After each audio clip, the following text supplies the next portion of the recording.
I've put together approximately 35, maybe 37 videotapes, and all the information comes from a book dictated to me by God as his righteous servant, a man described in Isaiah 53, and a man described in chapter 11 of Isaiah, the descendant of David, the twig from a shoot that grows out of the stump of Jesse, and it is a stump because of the vanished and failed ancestral tree of the kings of Judah, the line of Jesus. He cannot be the man of chapter 11. He's not the anointed one. He's not son of David. None of that's true. The other book, that book is called Isaiah 53, the Day of the Lord. And there's about 3 chapters in those particular videotapes that come from the second book that we wrote not too long ago. He dictated to me the story of my life. It's to show you how I fit the verses of Isaiah 53 with regard primarily to suffering, familiar with disease. So that would be wounded, and as it turns out, cancer. But the other words that you find in Isaiah 53, punishment, maltreatment, crushing, bruising, chastisement, okay, that is all in God's power. That's all in God's power, all those words. But the books are unpublished, shunned and despised, the kind of afflicted by God, plagued. Nobody understands it. This is so different than the Judaism the Jewish people have been taught. This Messianic era that will never occur. And we know it's not going to occur now once you believe who I am and how you cannot. After the mountain of evidence I have presented that is in those books, just as Moses today would have to say, well, look, I wrote Leviticus. You think I just came up with that? You think I just came up with all this information? That I know how God speaks through an angel and who that angel is? Moses walks by a burning bush that's not consumed. The angel of the Lord's in the bush and God speaks. I'm the one who explained that to you. I shouldn't have to go any further than that. God says the rabbis, the shepherds, they never listen to my prophet. They think they know everything. Well, I'm going to keep showing that they don't. This is primarily for the people who listen to them and not them. I don't expect them to ever respond. Because by responding, they have to say they've been wrong. Or that's just not what we believe. And so they won't change. The bottom line is they make money on it. That's the bottom line. God had me watch a video of Toby Singer just for this one purpose I'm about to tell you. He said, watch him raise his hand. He raises his hand to do his hair or rub his nose or something, and there's this big, fat gold watch. And this is how you know this is the God of old. He said, look at that. Look at that. I said, well, he does. He died. His skin died, silver died. It might be a silver watch. He said, that's no silver watch. That's just a big, fat gold watch for everyone to see. And he makes his money on Isaiah 53. God said, at least that's how he really got going. I don't know. I know he has a radio show. But remember, I'm in the fire refinement. Everything God does with me is to draw emotions, because I'm going to be emotionless once I get to Israel, for the most part. He'll let me feel what he wants me to feel. But nobody can get under my skin. You can't bother me. Even if I seem like I'm mad, it doesn't carry over to my insides. And I don't think about it any more than while I'm, as they would say today, on a rant, getting on somebody. But I bring his reckoning. I laugh. I tell him, you know what I am, don't you, guy? He said, I know you're a lot, man. I said, no, I'm the reckoning. And I am the reckoning. That's what I am. He laughed. Holy Spirit, man. I said, you know, righteous servant, David the shepherd, Elijah, prophet like Moses. You know, I like wrath. What's his name? Wrath. What does he do? He's a reckoning. But anyway, I'm going to go through these early years of mine before God spoke to me. It's chapters 1 through 6. Chapter 7 is God speaks to an atheist, and I've already videotaped that. Walking with God, and something on visions and visuals. So the first chapter, this is what he told me to write down birth and tragedy. I was born in Bryan College Station, Texas on February. This shit's in from the Holy Spirit, yes. Like you couldn't ask me before, so yes. Oh, this is only for the people who come to believe in me. I don't expect anybody who's been viewing these materials and, you know, nobody's really subscribing, a handful, to be believed. Again, I can't imagine. I don't know what you people want. I don't know who you think's going to come to do something different. How are you going to know who David is? I mean, according to Judaism, there is no description of him. How are you going to know who he is? All this being presented, and I know Jewish people have seen it, only 60% of the views are coming from the United States. Now, I don't know if that means 40% is coming from Israel. Probably not. You got Canada, that's a big follower on my WordPress site. And really just all the countries of the world at one time or another have looked at some of this information as I wrote my blog, and the blogs became chapters. But I'm assuming some Jews have heard of what some man is saying he is Moshiach, and they're watching. Well, this is for those who come to believe. The people who want to be the witnesses, the many made righteous. By my knowledge, by the things I can tell you that God would have me say to you. So, you know, this might be bored to tears with others, but it does show suffering, pain, and emotional pain, my background, and just who I am. Not just some kook out here. You know, people say, well, he's hearing voices. Man, listen, I was a lawyer. I ain't even do criminal law. I've seen some of these people who hear voices. I promise you. You know that's a person who should be hearing voices when you just see them and watch them for a couple of minutes. That's not me. Excuse me. Okay, I was born in Bryan College Station, Texas on February 21st, 1957. And that's interesting because that's the year the first satellite went up. Russia sent up Sputnik, which was really 3 different satellites, and altogether they were called Sputnik. That is considered the dawning of the age of the internet. Now, I've asked God, how did you select me? How did I be blessed with this and learning all these things with this crazy life that I've had?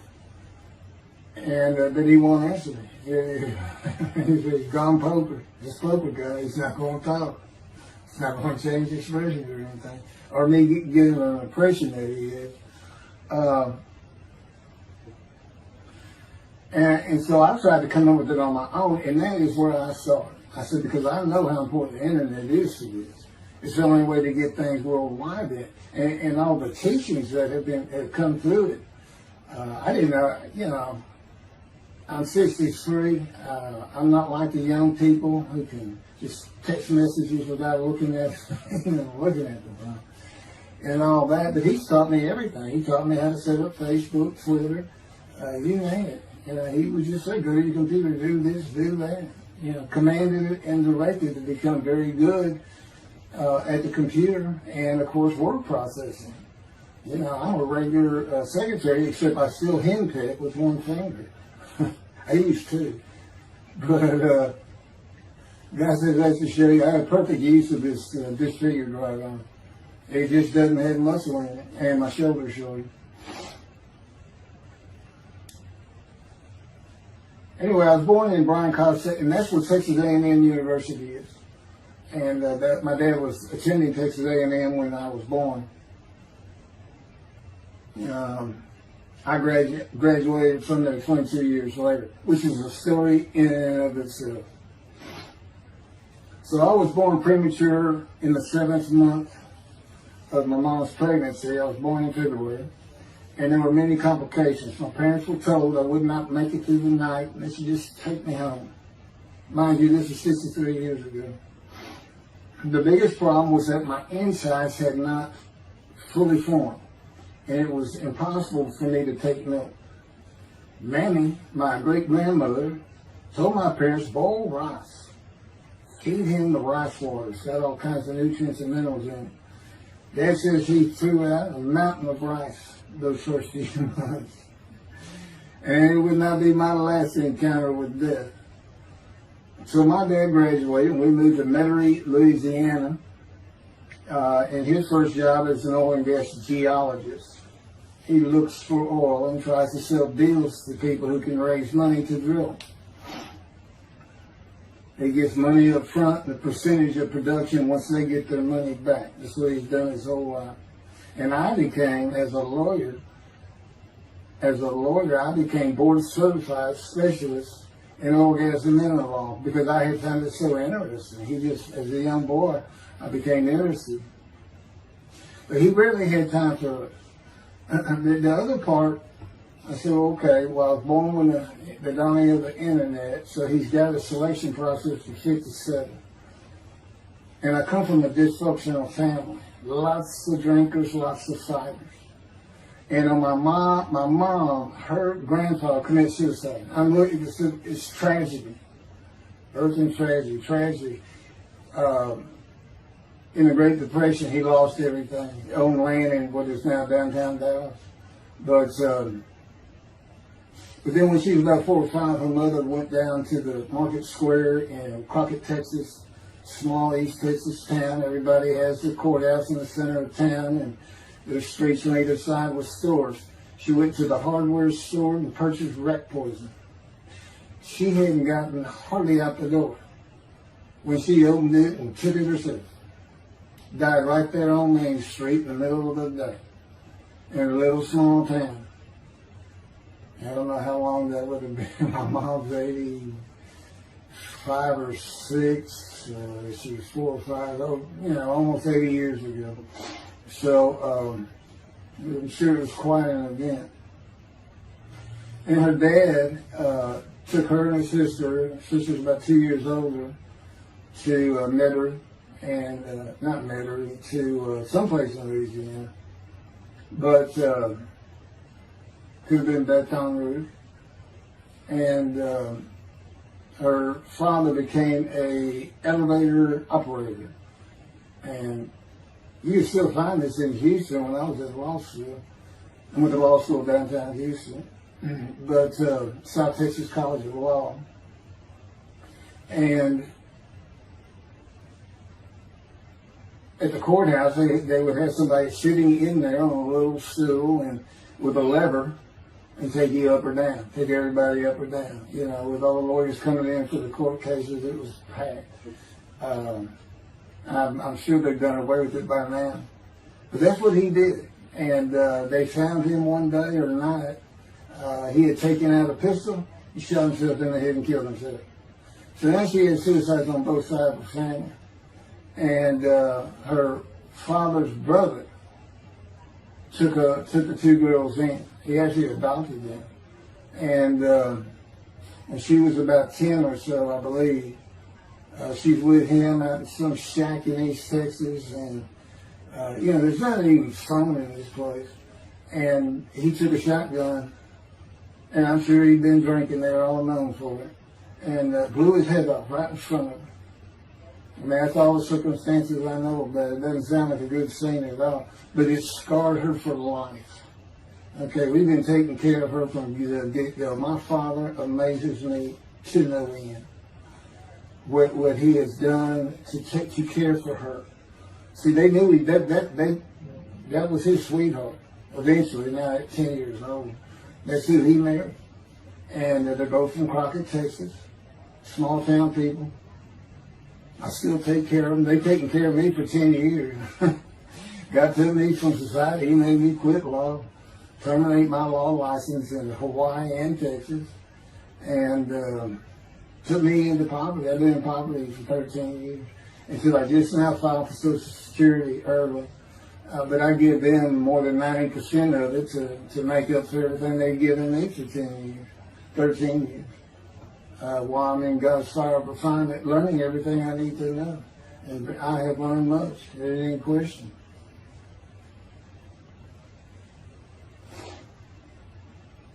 So anyway, there's 3 suicides.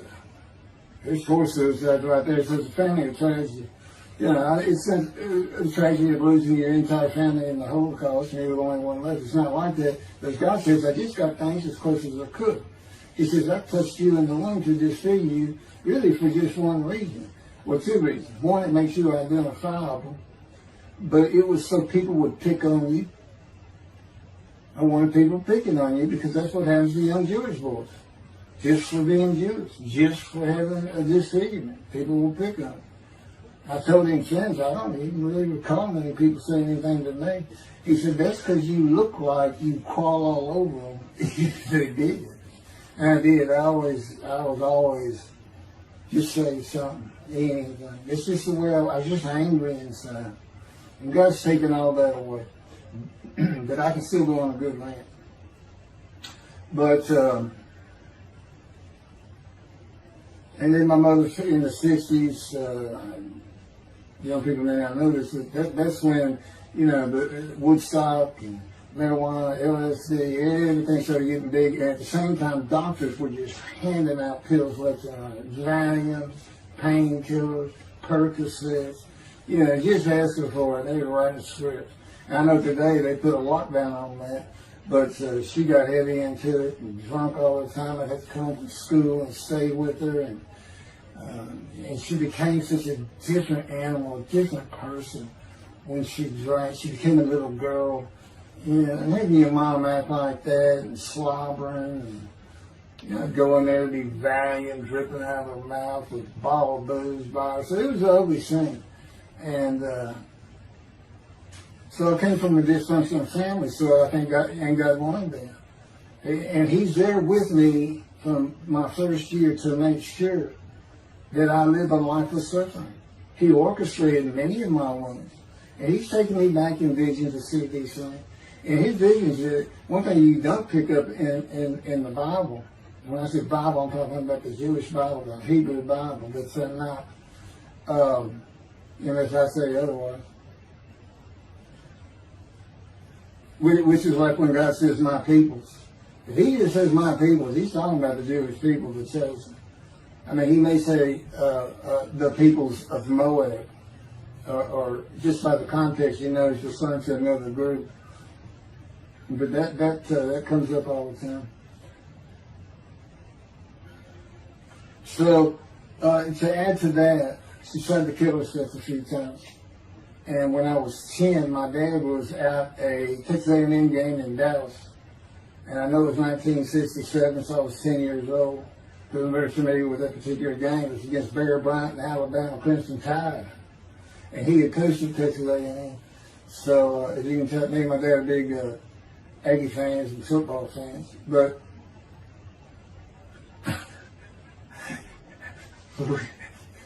I had to share with me to see those games in Israel.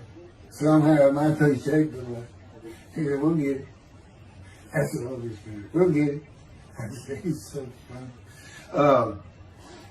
I don't know where my sister and brother were, but I heard some noise and I went down about 1 or 2 in the morning, and our stairs curved, and there was a little bay window cut out, and I looked down out into the living room. She's laying newspapers on it, and just sat there watching.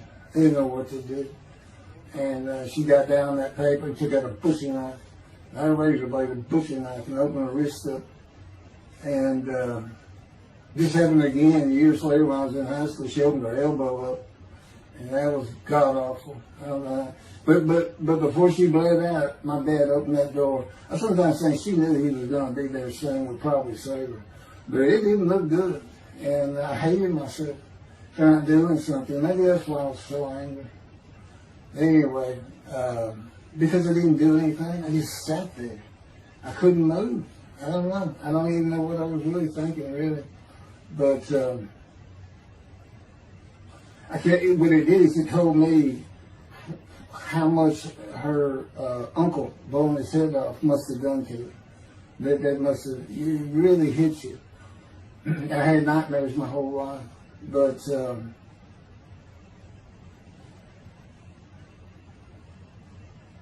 I was 16 when she did the thing with the knife. But you know what? My dad finally got her. He got her the best psychiatric care in Houston, Texas, and that's big because we got a medical center that's renowned throughout the world. And they put me back together many a time, and she never did that again. And the amazing thing is how different she is in her very advanced old age. I mean, it's like she was never that person of the 60s and the 70s and the 80s. I don't know how my dad survived it. I'd have never stayed. I'd have taken the kids and said, try to find us. But he's not like that. I've never seen two people who love each other so much. It's crazy. But anyway, I was married for 20 years and we weren't like that at all. We finally divorced for irreconcilable differences. Okay, my first major surgery when I was 2 years old. My first surgery. Up above here, I have a scar. I had my first of many surgeries. Been born without my right pectoral muscle, small shoulder, withered arm. And there was some, the movement of my arm was restricted. There was some tissue in here that had to be cut out. So they opened me up and did that. I was born right-handed, but I do everything left-handed, except for light things. Like I shoot a basketball right-handed. I throw a ball right-handed. Darts, things like that. But bowling, I'm left-handed. You know, anything heavy. And I was quite an athlete. If I had two good arms, I'd have probably been on scholarship. I was already offered a partial scholarship at a small school for track, even with this bad arm. But I just didn't have the fast start. You got to have two strong arms just pushing out in front of you. But I was some kind of quick and fast. So we moved back to Houston, to a place called West University, a suburb. And this little story, I don't even like telling it, but God told me I had to. And he had something to do with it, but I'm not going to go into that part of it. So anyway, I had decided when I was in second grade, I was tired of school, didn't want to go anymore. I don't exactly know why, I just know I said, that's it, and I'm not going. Dad came to get me up and finish school, I told him I'm not going. And it was on. He was going to get me there. It took him about an hour to get me to the car. Fighting and screaming and running around and hiding, getting under you name it, I was doing it. And anyway, he finally gets me to the school, but he's too tired. He wasn't even going to try to get me out of the car by himself. So he get out, and he goes and gets the principal. Now, my dad's about 6'2", but he's real slim. And but he comes out with his principal, who's taller than he is, and he's a hefty guy. He's burly. Anyway, so they come, they said, get out of the car. I said, I'm not getting out of the car. I'd already locked the doors. Only the two front doors locked, and it was those locks that you pull up and push down. And so my dad used the key, and he opened up, he popped that lock up, and I slammed it back down. I said, I'm not going to school, I told you. He took some keys, they started throwing the keys at one another over the roof.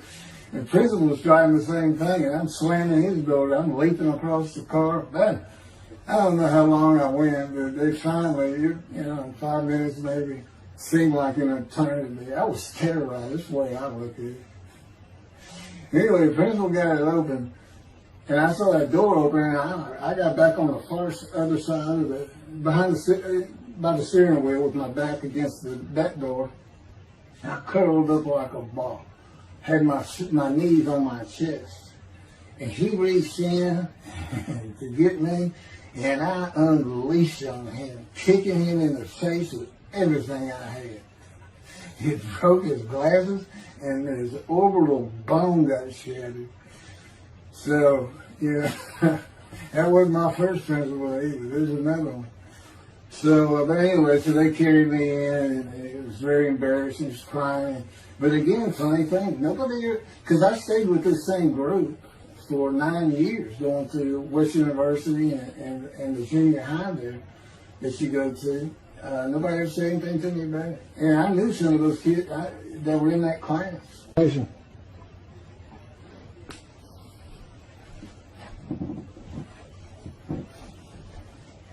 My camera only goes for half an hour.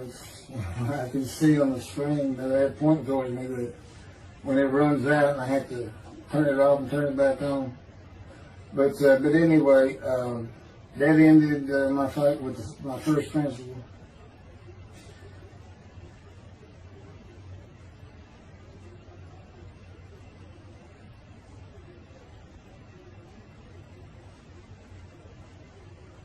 Yeah, here it is right here. I just got to help me put these together. In the 10th grade, the principal of the school told me to cut my hair. You know, I have long, blonde, wavy hair, well past my shoulders. Again, this is, I graduated high school in 76, and this is in junior high, so it's in the early 70s, but it felt like the 60s still. And I kept in a ponytail. It was neat. It was a school-wide policy. I think I was one of the last people to cut his hair. I was hiding all the time. I was always on the alert for the teachers that would turn me in. But I went and got it cut. I told the barber right at my collar. Sat there in the chair, cut it right at my collar as I was instructed to do. And then I was commanded to return to the principal's office. And so I presented myself to him. I sat down in the chair in his office, and he gets up, walks behind me, and grabbed me by my hair, back of my head, and jerked my head back fast. And said, "It's still over your collar." Now, I don't know if I did a backflip out of that thing. I can't really recall. But what I do recall is it took 3 people to get me off of him. And I was permanently expelled from school, which ended up me leaving home. It wasn't a runaway. I'm just out of here. I'm tired of everything and everybody. I ain't going to school ever again. Hate school always there. That was me. Yeah, they had to pull me off of him. I understand through a friend of mine, he said, "You know, my brother went to that school. He has some stories about that guy." So I said, "It wasn't me, it was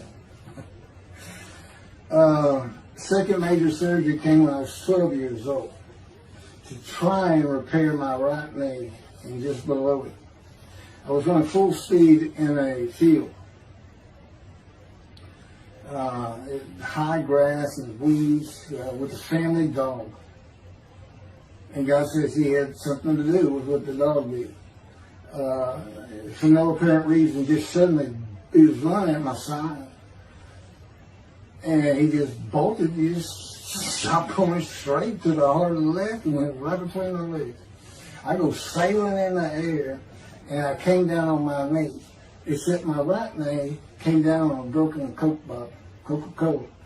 And they used some thick glass back then. It was slipped nose down, way down. It was all broken up, but it was the bottom all jagged that my knee just, you know, they said it went to the other side of your knee. They said, "You got that whole field in your knee." But when I got to the hospital, I sat there for a long time. The first officer came in and just told my mom, "Right in front of me, you know, I'm in the room, you know." He said, I can't repair it. It's not repairable. We want to take it off. You can't use it." And I already knew that, because when, as I started screaming and yelling for my dad, he finally came back. This field was behind our house. There was a chain link fence, and in the field, and you know, my dad finally heard me. He got over. He saw the blood, and so all of a sudden he scared to death. I'm going into the shop, and he got me to put my arm around his neck, and he said, "Can you walk on it?" And I tried, and it just collapsed. It was useless. It was, you know, it was awful. And then I had to climb over that fence. And my mom was going crazy and screaming and crying. And he had to go take care of her. I'm sitting in his bathroom, my leg all opens up, and I'm just getting sicker and sicker, nauseated, scared. I was a cripple. And but anyway, they get me down to the hospital. And just, like I said, the first doctor, just like, we don't know what to do. And just right then, and God said he knew he was going to be there. This doctor walks by, and my mom recognized me. And she goes, Dr. Kane. And she runs out the door. Well, this is Dr. Kane. Her mammy that I mentioned earlier, in her old age, very old, maybe been in her 90s, I don't know, late 80s, but living with her sister, broke her hip. And this doctor repaired it. This is a long time ago, people. Repaired it, and she actually walked again with a walker. I remember. But that's who this doctor was. And she said, my son, they're going to take his leg off. You've got to come look at it. And this Dr. Kane actually became the medical doctor for the Houston Oilers. He repaired many in me before and after me. I guess that's what he specialized in. But he was at the hospital just to do rounds. He wasn't dressed for surgery or anything. But he came in that room, and I mean, he was livid when he looked at my knee and knew how I'd been there for like 5 hours at this time. And he just started barking orders about getting me prepped for surgery, and he takes off to go get prepped. And they literally ran me down to surgery in a gun. I mean, they were trying.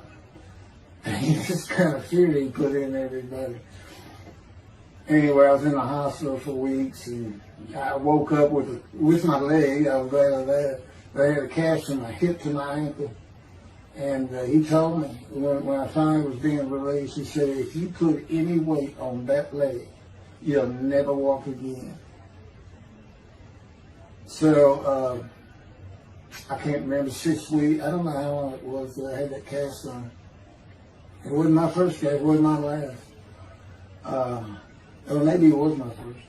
Maybe it wasn't my last. That's another story. We're not getting very far.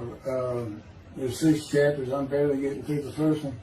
But what I'll do is I'll just do 6, just like I did with Isaiah 53.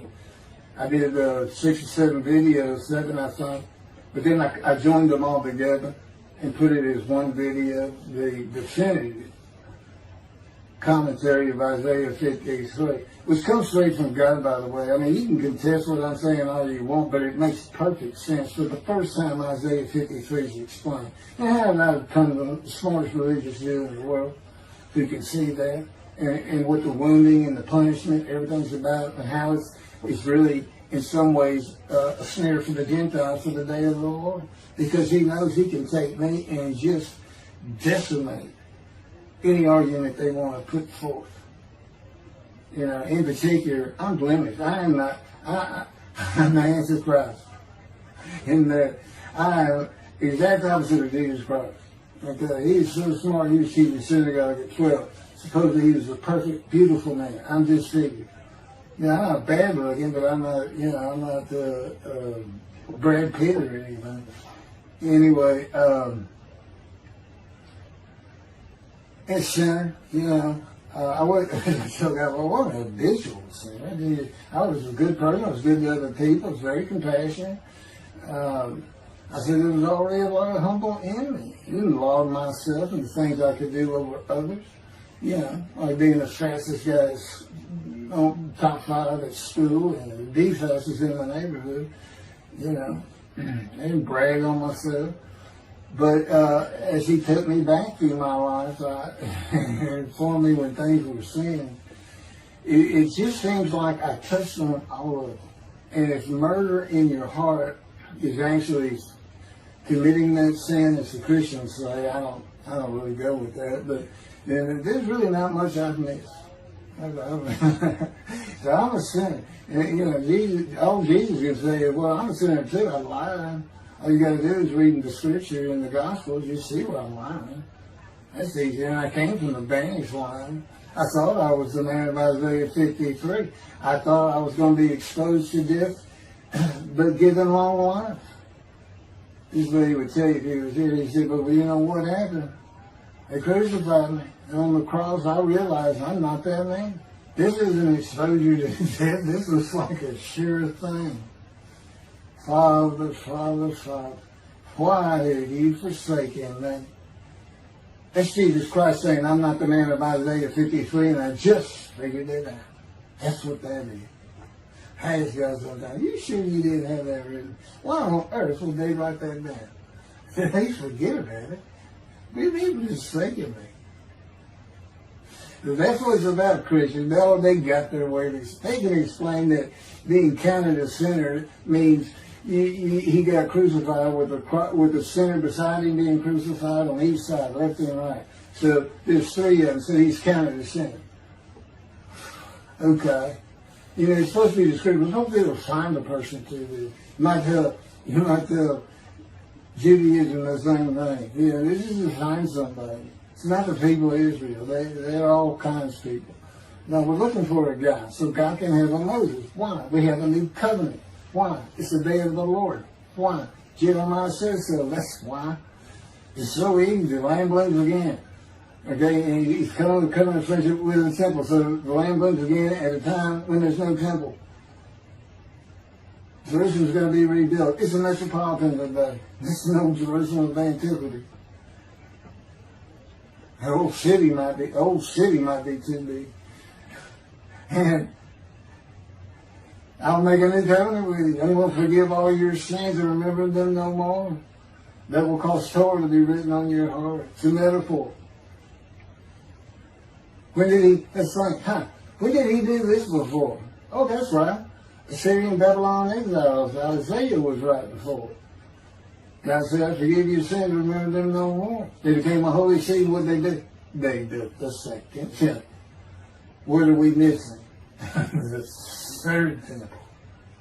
This is so easy. So it is the day of the Lord. There's any question of that. I'm just telling you it started with the Russians. Sending us Sputnik. Those little Russians. And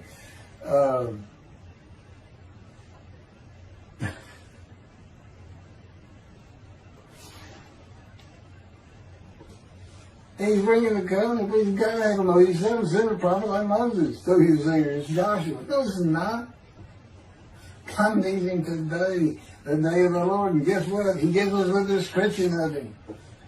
He knows this is a time of secularism, reliance on science and medicine and doctors. And you got so many more people the only book out there is not the Hebrew Bible. There's a lot more books in it. You know, there's all kinds of distractions, television, cell phones, computers. You know, back then, you know, you just sat around and said, what do you think that's there? I don't know. Wish he'd send some rain. You know, it's just, I said it's easier to get them back then. But here it is. It's here. And God said, you see why I put shunning and despise in there? Because for a while I said, God, you know, this is before we really got the books done and everything. I said, I'm just sitting in a room. I can't really tell anybody shunning and despising that. Counting me plagued, afflicted, and by God, and everything else. He said, well, how you feel now that we've been putting all this on the internet? Guys, that feel shunning and despised. Yeah. I can say there's no question this hasn't gotten back to those two. I say, you keep attacking them like this, and I'll be certainly sure, just in case I'm wrong. But, because he won't actually tell me, he won't tell me anything, this is a rule of thumb, he won't tell me anything that I cannot find out or become knowledgeable on or informed on of my own. Which means about nothing, because we're in a room all the time. The adjunct of the Holy of Holies is what I call it. I live in the Holy. I'm like the priest who can, the only person who could go into the Holy of Holies was the high priest. And that's what I'm like. As a matter of fact, God had me write down, just as he had David write down, there's Psalm 151, where God said, it's on a video, where God is speaking. Where the Lord came to me and God said, quote, and within that, he says that he declared me. We actually used the psalm where he declares it for David. He declared me an eternal priest in the order of Melchizedek and King David. and a rightful king, small k, and a rightful king. And he also declared, I'm the righteous servant. I mean, that's God talking. I mean, he's using it. When he dictated to me, it wasn't, to be written in my personality. That's him. That's him doing a new song. So, because he does that. Even in the writings, the person doing the writing, whatever prophet it was, or Moses, or David, if he wrote Samuel 2 and Kings 1 until he died. As I said, God says, look, just assume the central character is the one I had writing, because their lives change when I come to them, just like mine's changed. This is not anything I could have ever conceived or even bothered thinking of. I had never read the Bible my whole life. If he hadn't told me, we're going to the bookstore and get you a Tanakh. That was 13 years ago. And my answer was, what's a Tanakh? I didn't know anything. And look at all this knowledge. But this is it. This is the only power he's going to use in creation. He's not going to perform miracles. He's not going to have me performing miracles. And he's not. He said, the only power I'm going to use is on you. What I can get you to do. He said, I can take a Gentile Texan and take him to Israel and get my temple built. Okay. He said, because that's what you say to God all the time. Okay. And one night, I hadn't even read Isaiah 53. He didn't come to me and just say, offer yourself for guilt. I crush you with cancer. It was me that did. That's not, I wouldn't have known what he was talking about. We finally get to Isaiah a couple of years later.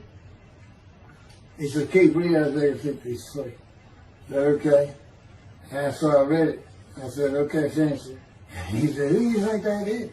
I said, I have no idea. I could barely read it. I didn't know what it's saying. I said, I think these two verses ought to be up here. I said, you sure nobody messed with this thing? He said, nobody messed with it. It's just how I had Isaiah right. He said, that's you. I said, oh, okay. I couldn't help it. Good luck convincing anybody. I can't even say what he's saying. He said, before we get done, and he's right. I've been over that thing so many times. From my original version of Isaiah 53 that he dictated, or told me how to put together, but every sentence, every word is, we've changed it up and added things. I've learned things. Like I didn't know about the test of devotion. I didn't know why the angel was leaving early in Malachi 3, but I do now. And all that would cause an amendment to my midrash on Isaiah 53. And, the book has me, these are all on videotapes now, me and Rashi. Rashi, the first one to come up with this is Israel. And, I look at his answers and I just shake my head sometimes. You should see his answer in Malachi 3 for the angel of the covenant that you desire. There's only a covenant of friendship and a covenant of Jeremiah. And this is his answer. It's midrash, so he just takes a section of the angel is on the way. And it just says the angel of the covenant. And his commentary is the angel that avenges the revenge of the covenant. I said, what does that mean? What are you talking about? God's being funny. He said, I don't know. I said, you too know. He said, well, I'm not telling you. So, God likes to feel as though he's laughing. He doesn't actually laugh. He sends me a perception every day. Or he uses me to laugh. I've mentioned that in a video. Because he can't. Well, he controls my words. I learned that in walking with you. Just one day, I'm talking out loud as we go. I'm discussing man and divine beings as though I had a sermon I was giving or a speech to somebody or a seminar. And I'm rolling, and I can tell he is really making this thing rock. He's taking it from here to here to here. And we're going. And I'm going. And all of a sudden, I use a word or a couple words that I simply don't use. And they're not what my mind was even thinking of. They just came out. And I just stopped. I said, did you do that? I didn't even say, hey, did you just make me say these two words? Because I knew he knew. I said, did you do that? He said, I did. He was almost indignant. I did. I said, okay.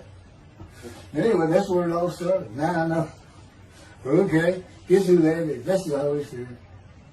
Using me. He doesn't sound like that. But he'll use words like that. So he's getting bored. They like to cut. Let me just say this. This is part of God you don't know. It's not all the time. It's sometimes we do tend to get kind of silly in here. But, you know, they do things after a while. I'm like, you know, I feel like a kindergarten teacher, and I got two of those kids that you just shake your head at. She said, this is a handful. These two, nothing but trouble. Always fooling around, looking for a laugh. And the Spirit's always working in heaven. There's God's laugh, as it were. Again, He doesn't actually laugh. He just, it's a perception that's His emotion. If God has any emotions left, because worrying about other people's pain is not one of them. He made that clear to me. I don't care about your pain. And just saying it makes you mad. He says, see, draw near. And He do this so many times over and over. He says, this is easy because now it irritates the fire out of it. He just started. I said, how do y'all keep doing this? And one day I told him, I said, I got it. Which means it actually came from them. I got it. You never grew up. You never got sent to your room. You never had to climb that mountain to achieve something. Put yourself out there.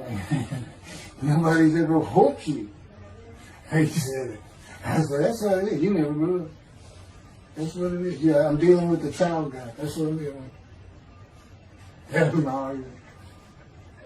And then he came down as mean, very serious, mature guy. And I didn't bring that argument up anymore. But that's how it gets to me sometimes. It's an incredible lot. For me, I'm not going to get to them. I get to them at the end. I'm getting close to when I got shot. I thought that was a new chapter. Oh, it's not. Well, I'm going to pick it. This is getting long. Anything over half an hour, we try to stop. Now, my Isaiah 53 is 5 hours. But, yeah, you have to watch it all at one time, of course. He doesn't hardly let me watch it. Yeah, I don't even watch them before they get posted. He said, no, you watch it later. Because it comes on the TV that he got me. And I didn't know at the time it was going to be, you know, that he was serious about doing videos. And I certainly didn't know about making it a backdrop. He decides everything. You know, he tells me when to eat, when to get up. I don't sleep hardly at all, 2 or 3 hours a night, and sometimes less, and take a half hour nap sometimes. But I found out I feel fresh. You know, I don't need that much sleep. He said, well, you're not really doing anything. Why do you need a lot of sleep? And see, that used to make me mad. Now I just laugh at it. Thank you very much for listening. I'll pick this back up on another video, and eventually I'll put these first 6 chapters, just like I did Isaiah 53, because it's a book that he dictated to me. I can't get it published. I'm going to put it on YouTube. That's why I'm reading it. And as I said, if you don't want to listen to it, don't listen to it. But the information that's in these books and in those videos is, that's my proof. And quite frankly, God says, if that's not enough for them, well, that's just too bad. Utter destruction is what they end up getting. They better learn how to listen to the prophet. See, it's no different than the people back then. You'll say, well, why didn't they listen to Isaiah? Why didn't they listen to Ezekiel? Why didn't they? They laughed at Ezekiel. That's what Rashi says in his commentary. I didn't know it was laughing at him, but just ignored him. Yeah, everybody thinks they know it. But in any event, I do know there's one chapter we haven't put in there, and that is recognizing a prophet in a town. It says Moses vouched for Joshua, so he didn't have to be tested. And the problem with all that is, and I think why God hadn't had to put it on video, is that they're looking for a seer, somebody who can see the future. But see, that's antiquity. I mean, that's not what you're looking for today. Moses wasn't a seer. And none of the prophets were seers. They just wrote down what God told them to write down. God's the prophet.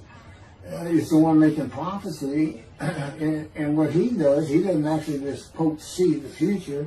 He walks it through. He says, okay, right here is when they're going to send up a satellite. This is where humanity will be at that time. He can walk it through in his mind. As I mentioned, his eyes, he doesn't have them. It's just his absolute knowledge of all things. He can form a picture of this frame. Me, it's in here. He knows every atom of my body. And it's like he does a vision for himself, a visualization. That's what I call when they put pictures in my mind. He says, and he puts it into the spirit's mind. And they're both within me. You know, the big cloud that just came down. If you're sitting in a room with me, it envelops you.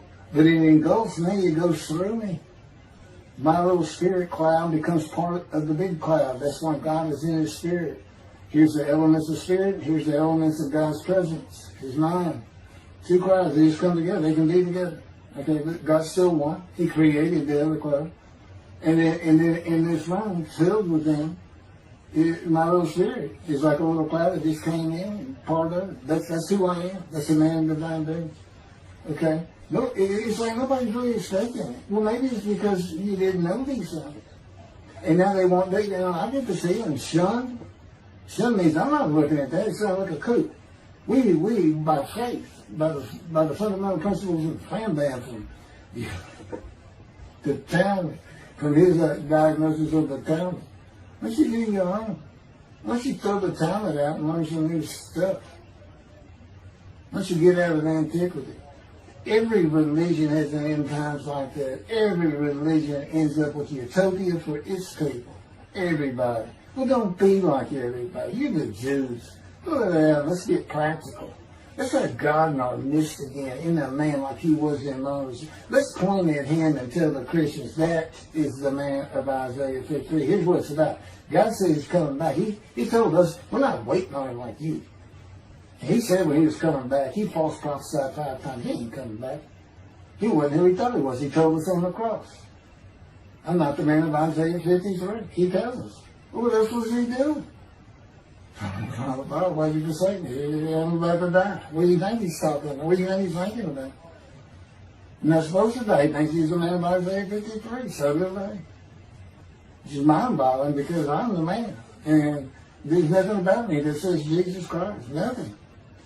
You should hear me cuss God. I cussed him trying to die. I begged for death 1,000 times. He said, it's not been 1,000 times. I said, it's been hundreds. He said, well, that's true. You have cursed me more than any man in the history of mankind. And he said, and you did it face to face. And I said, you shouldn't make me so mad. He laughed, y'all. He laughed. When I'm cussing him, he did make some mad. And oh, you're kidding. That's the way.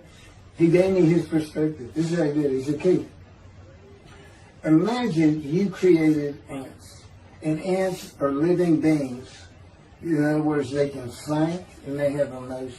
Okay, you get a great big ant farm over here in the room. Okay, you decide you're going to get one ant to get all the other ants to do stuff. But you got to get him ready. And you get him ready the way I'm getting you ready. Now, he's managed. Right? I said, yes. Yes. He said, now, magic. I'm always laying in this bed. I got a big table. I've got a microwave on. I put my computer on. I got a big fan I like to have on. And he said, look over at that table. Now imagine that ant got loose. And he is crawled up. And he is standing on the corner of that table. And he is giving you the what for in ant language. I mean, he's going. And he turned around and shaking his butt at you. And he's cussing. And all this. And all you got to do is go bump. And he's gone. I said, that's funny. And it is. And that's how that's what it does to him with me. You know, the spirit wild me up. I call him a troublemaker. Trouble. He's so funny. But God's so humorous. There's a difference in their humor. Okay, now I'm told that does wrap it up. I'm going to pick up a gunshot. I guess it was forcing the accent to my knee. They ended up opening me up in between my breast and my pelvic bone, and now it's been 3 times. And eventually, you know, the lung cancer and colon cancer and skin cancer. But the lung cancer is when they told you should have died from the colon cancer. He said, but this is it. We can't treat that. It's too advanced. You're gone. And prepare to die. That was 20 years ago when the planes hit New York. It was the planes hitting New York that got me up off the ground one last time to see one more doctor.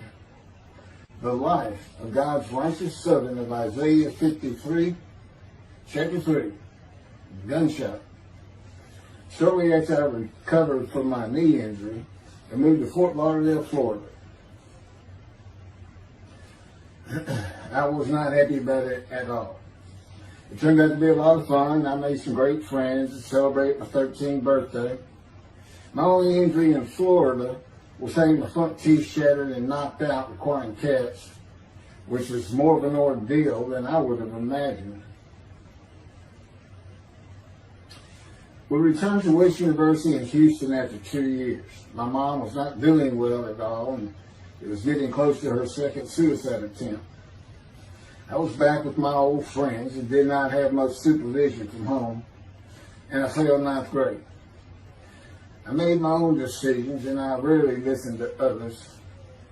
After being set back a year at junior high school, I made a few new friends, which led to my next serious injury. My best friend was a Spanish Italian whose father was from Sicily. And he kept a machine gun in a violin case in his office at the restaurant he owned, where his son and I were waiters. It was called the Godfather. My friend was the best pool player I've ever known or played with, an absolute natural. I will call him Antonio, but that's not his real name. Antonio's girlfriend was a Jewish girl. I will call her Rebecca, but that is not her real name. Antonio was a Catholic Christian. Rebecca did not practice Judaism, and Antonio did not go to church. I was a confirmed atheist, and we never talked about God or Jesus. Rebecca's father had foreclosed on a ranch about 8 hours from Houston outside of LaGrange, Texas, Fayette County. LaGrange was famous for the Chicken Ranch, which was an illegal brothel that operated from 1905 until 1973. The business served as the basis for the 1973 ZZ Top song, LaGrange, and the Broadway musical, The Best Little Whorehouse in Texas, as well as its 1982 film adaptation. T.J. Forney was known as the meanest sheriff in Texas. In the coming weeks, I would be interrogated by him outside of Shock Room 3 at Dental Hospital in Houston. This is an excerpt about him from an internet article. It was the most one-sided Texas battle since the Alamo, as 100 citizens watched disbelievingly in the dusty little town of LaGrange, their beefy sheriff, T.J. Forney, reached into a black 1975 Continental Mark IV and began to shake by his $300 suit Marvin Zindler, the star consumer crusader of Houston, Texas. That's from People, June 17. Next, the sheriff tore off Zindler's blue-white toupee, waved it in the air, and then finally ground the rug under his cowboy boots. Behind Forney's fury was the fact that on Zindler's last assignment in LaGrange 18 months before, he had filmed an expose, which resulted in the closing of a critical part of the local economy, the Chicken Ranch, a legendary body house. Antonio, Rebecca, and I first went up to the ranch in the summer of 1975. It was a small ranch house and small lakes with horses roaming around loosened pastures. We decided it'd be fun to try and catch one of those horses and go riding. The next time I went to the ranch house was in Rebecca's father's Mercedes Benz. Two-door convertible Mercedes Benz. I sat on the hood of that Benz with a lariat while she tore through fields trying to run down a horse for me to rope. The horses could turn too fast, and we never got close enough for me to rope one. What we could and did do on the next trip was bring guns. A 30-30 rifle, shotgun, and two 22 caliber pistols with holsters. As a backdrop, Antonio and Rebecca had broken up as boyfriend and girlfriend, and her attention had turned to me. I did not believe that caused any friction between Antonio and me, but it should have. It did not seem to be a source of animosity of Antonio towards me in any event. On October 5, 1975, we were all back at the ranch having a great time. Tony and I were shooting at cans with our pistols and practicing a quick draw from the holsters. We were standing shoulder to shoulder, about 3 feet apart, and he was a little forward of me. Rebecca came up behind us, between us, and said she wanted to shoot. Antonio passed his gun to her, and it fired when it was going by me. The bullet went on a straight line through my bladder, intestines, and colon from the front right and lodged in the back of my left buttock in my backside. I could see the trajectory in my mind. I fell to the ground, and Antonio fell on top of me, rolling me over and over. I think he was looking for an exit of the bullet. I told him to get me to a car and get to a hospital. Felt like Babe Ruth had swung a bat up between my legs. I never once thought of God. On a big ranch, there are several gates for different sections of land and different purposes, usually with chains and a lock. When we got to the first one, I told Antonio, drive through it. I told him to ram it. I knew I was dying, and all I could think of was, you have got to hurry. I didn't panic, but I had never been so afraid and had never felt fear like that again to this day. Sometimes I think I have forgiven Antonio for accidentally shooting me, but I had not and cannot forgive him for stopping at those gates. I'm still mad about it. I was seriously angry at him. We got to the LaGrange Hospital before noon on a Sunday. They had to call the doctor to come in. I asked the nurse for something for pain, and she told me my vital signs were too low. That if she gave me a shot of morphine, I'd drop dead right there. It would kill me. No pain medication. The doctor came and looked at me and said there was nothing they could do there. He told me they were getting an ambulance to take me to Houston, Untitled Hospital, where they operated on gunshot victims all weekend long and do to this day. It's a trauma hospital. Many young doctors from Baylor University, all around the state. It's the high desirable place to be because you're cutting all. If you want to be a surgeon, you're cutting all day long. I knew one thing with the certainty. I could not pass out or fall asleep. If I did, I would not come back. In an ambulance, I talked to two fellas that were tending to me, as much as anything to stay awake. I asked them such things as what it was like to be married, graduate high school, have a career job, but my mind repeated over and over, you have got to hurry. We arrived at dusk. This happened before noon when I got shot, so now it's getting dark. When the ambulance opened, my brother jumped in to help. My mom was standing by the entrance to the shock rooms in her fur coat. She later told me that since Benton was a public hospital, it might help if they thought we had money. I didn't see my dad, but my sister told me later, the whole way to the hospital, all he could say was, to God, please don't take my boy from me. I had stayed awake for some 6 to 8 hours in awful pain. They took me to shop room 3. It was filled with people giving orders and very loud. On the table, the nurse told me she had to put her finger in my bottom, which embarrassed me.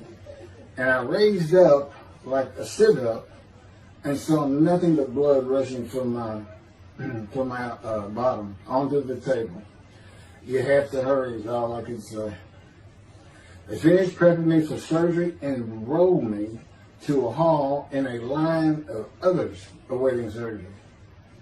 Then someone was saying my name, and I opened in to see T.J. Floyd, Sheriff of LaGrange.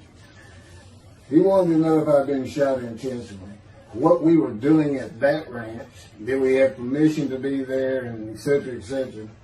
I told him I thought it was an accident and to leave me alone. I never saw him again.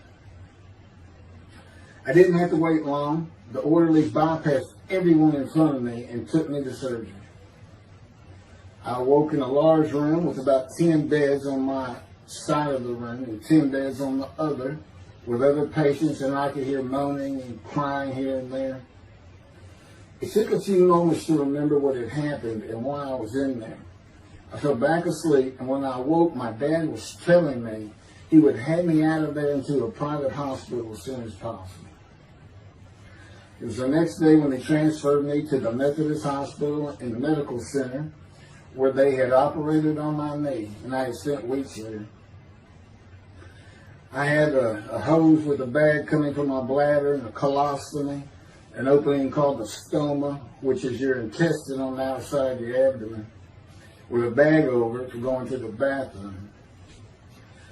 I was out of danger from dying, but still very weak, and I needed to gain some weight.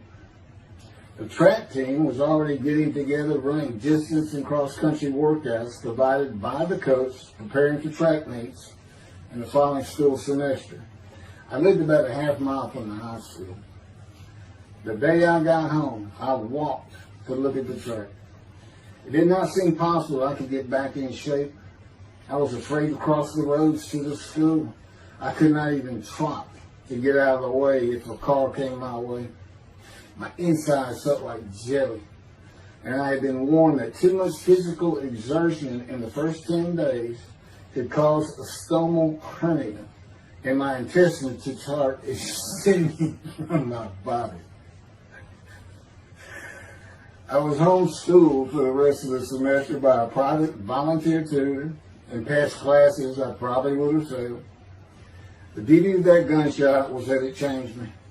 I was never going to graduate high school, having failed so many classes. So I set up night school classes for the next and my last semester of high school.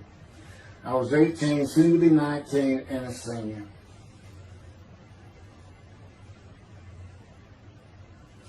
Chapter 4, College and Law School. Before the summer of 1975, one of my best friends on the track team, who threw the discus and shot put in field events and was a senior, told me he wanted to do something big the coming summer before starting college at Louisiana State University, LSU. I was only a junior and I had no plans for the summer. He mentioned this to me, and I began thinking about how long it had been since I had been to Colorado. My father, who had really good years and many so-so years, depending on how the oil and gas industry was doing. And when I was in junior high school, he had sold some prospects, had completed a few wells, and had purchased a condominium in Pagosa Springs near Durango, Colorado. My friend's name was Keith Miller, and I called him Miller. He had given me the name of Say Babe. At one of our night track meets, I was running the 330-yard low hurdles, and the last turn was behind bleachers where the officials lost sight of us for a few moments. A runner to my left veered out of his lane into mine and took my hurdle, and I had to slow down and go around it, yelling, "Hey man, that's my hurdle." I wasn't happy. I do not remember how Miller knew what I had yelled, but he was probably on the football field inside the track working on shot putting biscuits, watching me run and hurting me.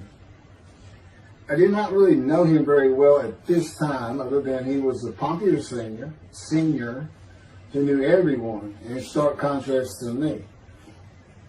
On the following Monday, I was walking down the halls between classes, and coming in the other direction was Miller, though I did not see him.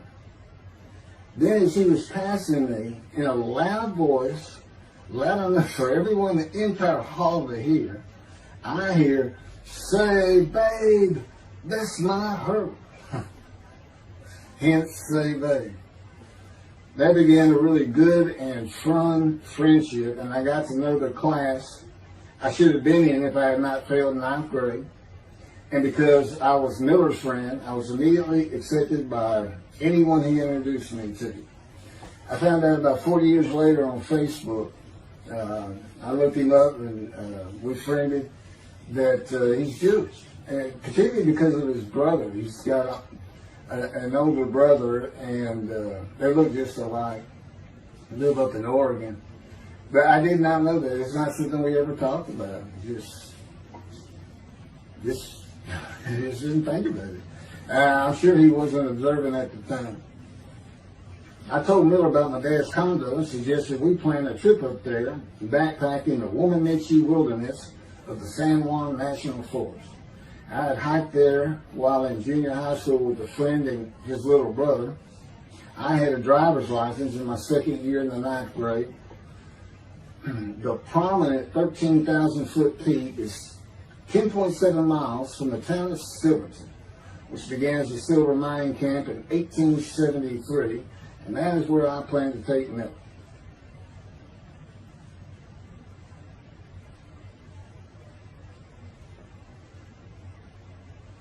So Miller and I take off. We use his car. As I said, he was getting ready to graduate, and his dad bought him a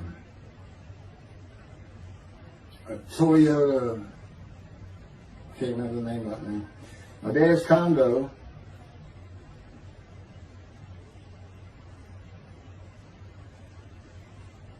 is about 60 miles from Durango, where a train depot is located that runs a train to the Womanichi Wilderness to Silverton. The train is an authentic, narrow-gauge, steam-powered, coal-fired, scenic railroad train ranked one of the top 10 scenic railroads in the world. It's something else. It stops twice in the same places to let off and pick up hikers and backpackers in the Animus Canyon of the Womanichi. At top speed of 18 miles per hour, it takes the train 3.5 hours to travel the 45 miles from Durango to Silverton. Oh, here it is. Miller had a new Toyota Celica. And after a day and late into the night, we made to Pagosa, slept, and we're at the train station before the first departure the next day. I don't know what the problem was, but the train was not going to run that day. So we couldn't get to where I wanted to take it. It's just too far. We decided to get a hotel in Durango and just head down the train tracks into the wilderness and explore an area I had never seen in with the maps. We got lost. And at one point we decided, let's just put these backpacks down and you go that way and I'll go this way. Well, we did that. We met back up and then we couldn't find a backpack. And we did finally find them. We slept that night, and we had a big black bear episode because we had left some food out on the ground, which we shouldn't have done. And but anyway, we ended up making it back, and we had one of the best party nights I've ever had in my life. We hit the main street in Durango, which is a tourist hotspot, and we hit every single bar. You could drink at 18 back then. It wasn't 21 as it is today.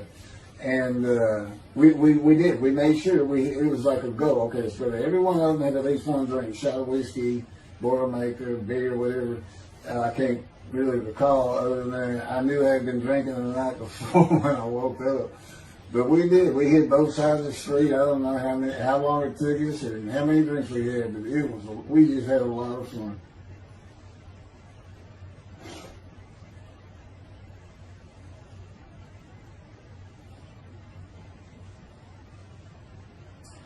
Okay, I'll be coming to chapter, I guess it's 4.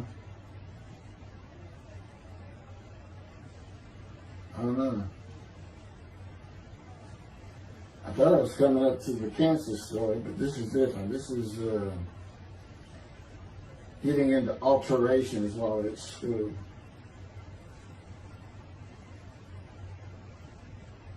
So anyway, I was shot on October 5, 1975, and by early December, so it was October 5, and then in early December, they I had surgery again to put my intestines back together, which was, you know, it was dicey. You know, they kept telling me, we don't know if we can reattach.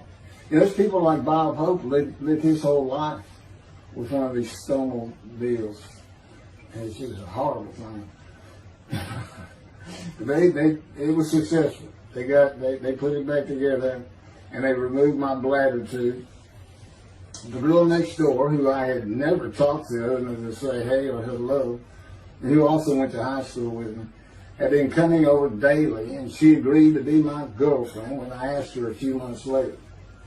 I did my night school and graduated last in my class, or close to it, of over 400 people. In late December, I began running with the track team. Now, I had surgery early December. I already got out there with them, which was difficult. Pulling 2 tires on the cinder track. There was a rope, 2 tires, and you put a harness around your waist. I had to put mine high up on my shoulder. On the cinder track for a lap and a half, 660 yards with 2-minute intervals, 6 times was the toughest. My speed and quickness was still there, but distance running and my endurance, it took quite a while to come back. In early February, just about 3 months after being shot, I won my first 120-yard high hurdles race at a track meet that was fast enough to qualify at the upcoming district track meet for the regional track meet. Winning at the regionals would place me in the state track meet. I was fast, but my disfigured right arm really held me back. Then my heart was broken, and I cried for the first time since I was a child, best I could remember. My coach, who really liked me, he understood the effort I had put in to get back in shape. Called me to his office, and I knew something was wrong. He told me I could no longer be on the track team. I had too many semesters of school to be eligible according to the eligibility rules. It was because I had failed ninth grade.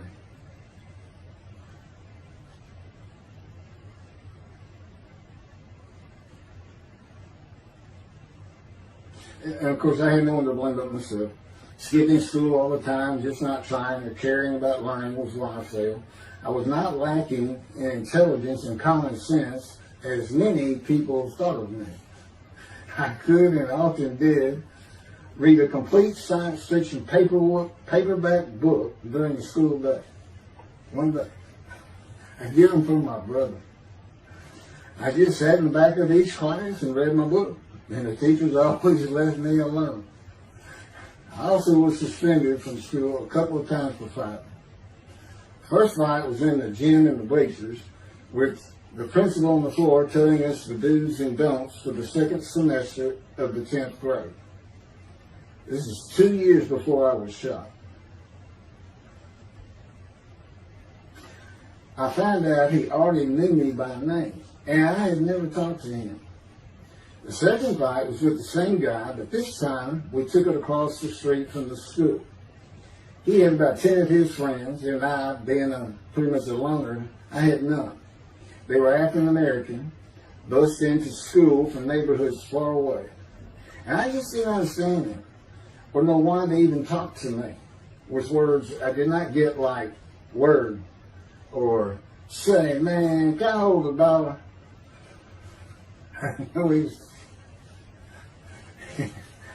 That is what started the fight in the bleachers. I hear from behind me and one stood to my left saying, "Man, can I hold the quarter?" I turned around and just looked at it. And Johnny said, "I did not have a quarter." Over with the principal, I undid my ponytail. Mine said he's sitting right behind me, and I'm well aware of that. And I brushed my long blonde hair and then reached into my pocket for some chapstick for my lips. When I pulled my hand out with the chapstick, turned out I did have a quarter. And from behind me, I hear saying, "Man, you said you don't have no quarter." To which I replied, turning around, "I don't have a quarter for you." The next part is kind of hazy. But I do know I grabbed him by the front of his shirt and threw him down the bleachers onto the students sitting below me. That is when the principal yelled my name and told me to go to his office. The next day, the guy and his friends were waiting on me when I got to school, and we fought across the street. The principal had told me not to get into any more fights, and this is the fight I got suspended for. I remember being in, after my suspension, being in the men's room smoking a cigarette in a stall, and a group of African Americans came in, and they were talking about the fight. What I remember was hearing, "That white boy went Muhammad Ali on him." My favorite fighter. I even saw the Ali Foreman fight in Kinshasa, Zaire, live in Amsterdam in 1974. And some of my best friends in high school were African Americans, mostly on the track team where we could get to know one another. I still had run-ins with the general population of the African Americans, who everyone just called blacks back then. I never used the N-word and thought they would help themselves a lot if they stopped using it. Mostly I think they were angry at being bussed in from neighborhoods far away. In fairness to them, white kids did not seem to like me much either. So, yeah, I looked young even for my young age, and with my long hair, about 6 to 8 inches past my collar, I looked kind of girlish, and many people said that to me. One day a friend of mine told me what it was to him. You never smile and seem to be very angry. Like if someone looks at you crossways, you're going to come after them, daring them to say something. Like you want to fight. My next suspension for fighting began in middle shop, and it was all my fault. There's not a big deal to that.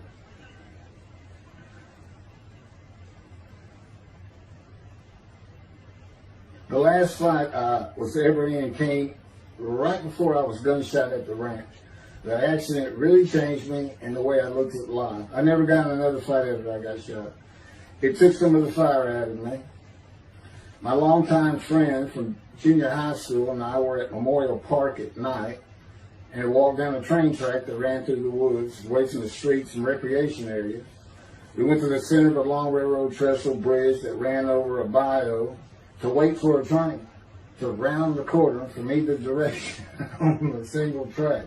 When a train would round the corner, we had to run and jump off the trestle after clearing the bayou. We were drinking beer. As we were sitting, we started talking about the price of gas at 44 cents a gallon in 1975. Anyway, the trains weren't running. We got up to leave, and as we're walking down the steps, he said something about my father and about how to find oil and gas. And I turned around and just hit him with everything I had, with my right arm. And I realized what a stupid thing to do. I called him the Big Sweet. He's huge Norwegian.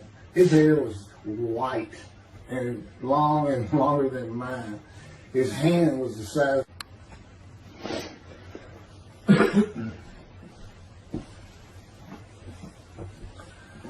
And I had nowhere to run. That was the really dumb part of it. I mean, I couldn't move. I couldn't use my quickness. I couldn't box as I had with the fellow across the street. And he just took one big thing. He's very athletic. Coaches all wanted him on the high school team, but he didn't want to. Football team. And but anyway, he hit me just one time. That was the whole fight. It was just two hits. My measly hit with my right arm. I was fast, And I hit him where I wanted to hit him. Well, I say that. I didn't even think about it. But he just about knocked me senseless. I mean, I saw it red. And so anyway, that was it for our friendship. We just, although after I got shot, he and I got back together a little bit, but by that time I had met Denise next door, and I wasn't going to be going out drinking beer at the festival anymore. I was going to get serious, and that's when I set up my night classes and everything. Her big sleeve.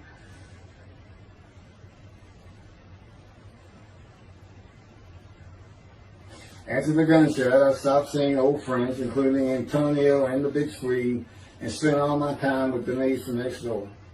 I knew I wanted to be someone who succeeded in life. My dad always told me when he was angry with me that with my smart mouth, I was never going to be anything but a ditch digger or a lawyer. While he said lawyer in a derogatory way, he got me to thinking I'd like to be a trial lawyer. I had to get into college first, and the only school I wanted to go to was Texas A&M University. Anyone who had ever known me would tell you that I was not even close enough to being smart enough to go to any college, much less Texas A&M. I would tell you I had never applied myself to the task of learning. Texas A&M denied my application. I called them and pleaded and argued, and finally admissions said that if I came for the summer semester of 4 classes and maintained a B average with no fails, they'd let me in. I did it, barely. I almost failed calculus and got a B. Just a quick thing on Texas A&M, because it relates to World War II, which always makes me think of the Holocaust, and how many Aggies were involved in that. Texas A&M enrollment began on October 2nd, 1876, and admission was limited to white males, and all students were required to participate in the Corps of Cadets and receive military training.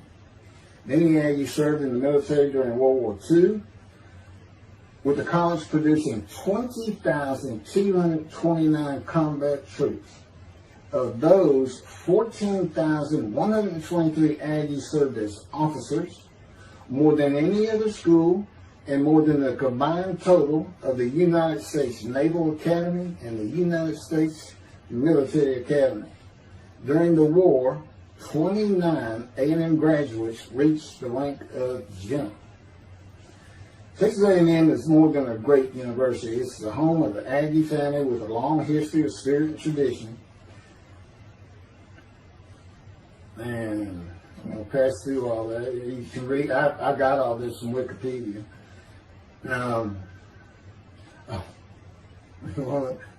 Like Notre Dame, it's a school full of tradition, especially notable at football games and in campus life, drinking beer at the Dixie Chicken.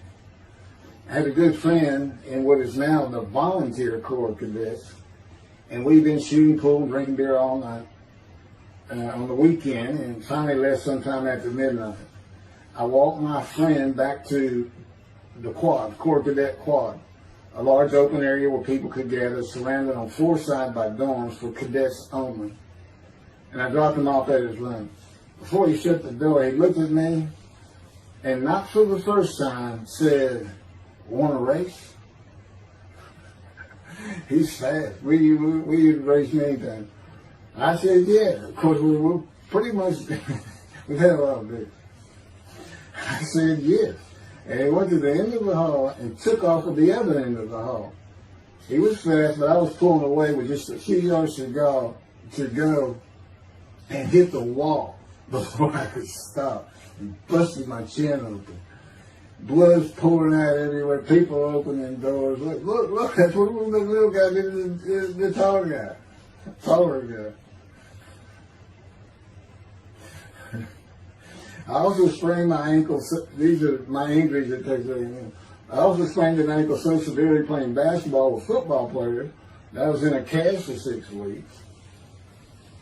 Those were my only injuries in the 3 years of A&M. It was the gunshot that changed me and everything in my life. I married Denise when I graduated from A&M in '79, just 3 years after graduating high school. I went through in 3 straight years because I had those hours from the first summer. I just went ahead and went the next summer too. And I got out of, and the average for most A&M students is 5 years. But I went through in 3. And of course that meant I never dropped a class, which also meant I had a low GPA, grade point average. And I didn't realize how important that was for admission to law school. I was denied admissions from every school across the nation I thought I could get into. I do not know how my dad knew about South Texas College of Law in downtown Houston, but he made some inquiries and found out the dean was a graduate of Texas A&M. And we're known for helping each other. We set up an appointment with the dean. I told him of my rather intense home life and wayward ways, and that the A&M had given me a chance to prove myself as a capable student. You know, he hemmed and hawed, looked around the ceiling, and gave me the same opportunity A&M had. 4 summer classes, D average, no fails. I did it. I was terrible with chemistry and math, but it turns out I had good reading and comprehension. It's probably from reading all those science fiction books in school. I graduated in '82, and I did great on the bar examination. Keith Ellis McCarty, attorney at law. Who would have believed it? Which reminds me of verse 1 of Isaiah 53. Who can believe what we have heard? And that's what any of my friends would say about me getting out of law school. Much less what's happening today. You go find somebody that knew me in high school, they say, who? Oh, that can't be Slade. Get out of here. I know him. Forget about it. Chapter 5. 27-year headache. I'm going to pick up with that on another video. And then that'll be it. Some general comments. 5 and 6. I'm not sure what 6 is. Yeah, 27-year headache. I'll go ahead and mention God in one of these actions. And I won't say anything about the dog who took a hard left between my legs. It's about severed my knee, my leg. I won't mention that. Or hitting the big Swede on the track. Unbeknownst to me, my arm just took off. I wouldn't have hit him with my right arm. The things he has shown me. And getting gut shot. Yeah, I think I would have figured that, you probably shouldn't be hanging out with this store anymore if you're going to be talking to his ex-girlfriend for a minute. Little things like that, he controls my perception. Little things like that in my life to make sure I am the man of Isaiah 53. If anybody thinks I'm going to back off saying that, they're wrong. I have been through too much. My whole life is dedicated to this time, the day of the Lord. As a matter of fact, what about my day? I said, what about my day? Well, he said, well, first of all, God's speaking with you and living with you. Most people say that's pretty good. I said, yeah. But anyway, here's something he's promised me that he lets me check out all the time. And I'm going to put on the screen.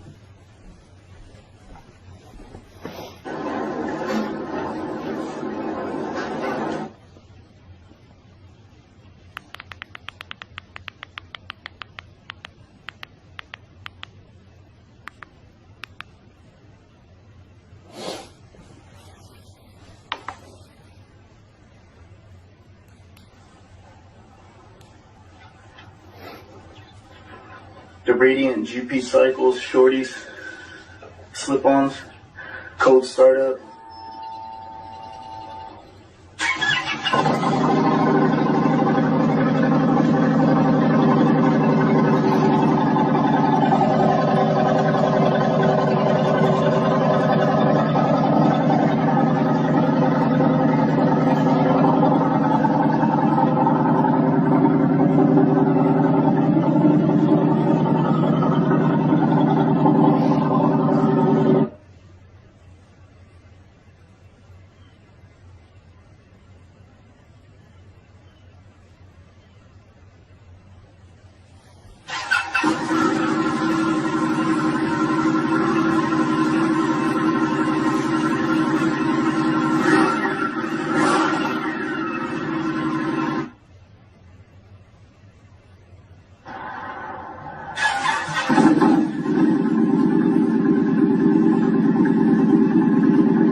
27-year headache.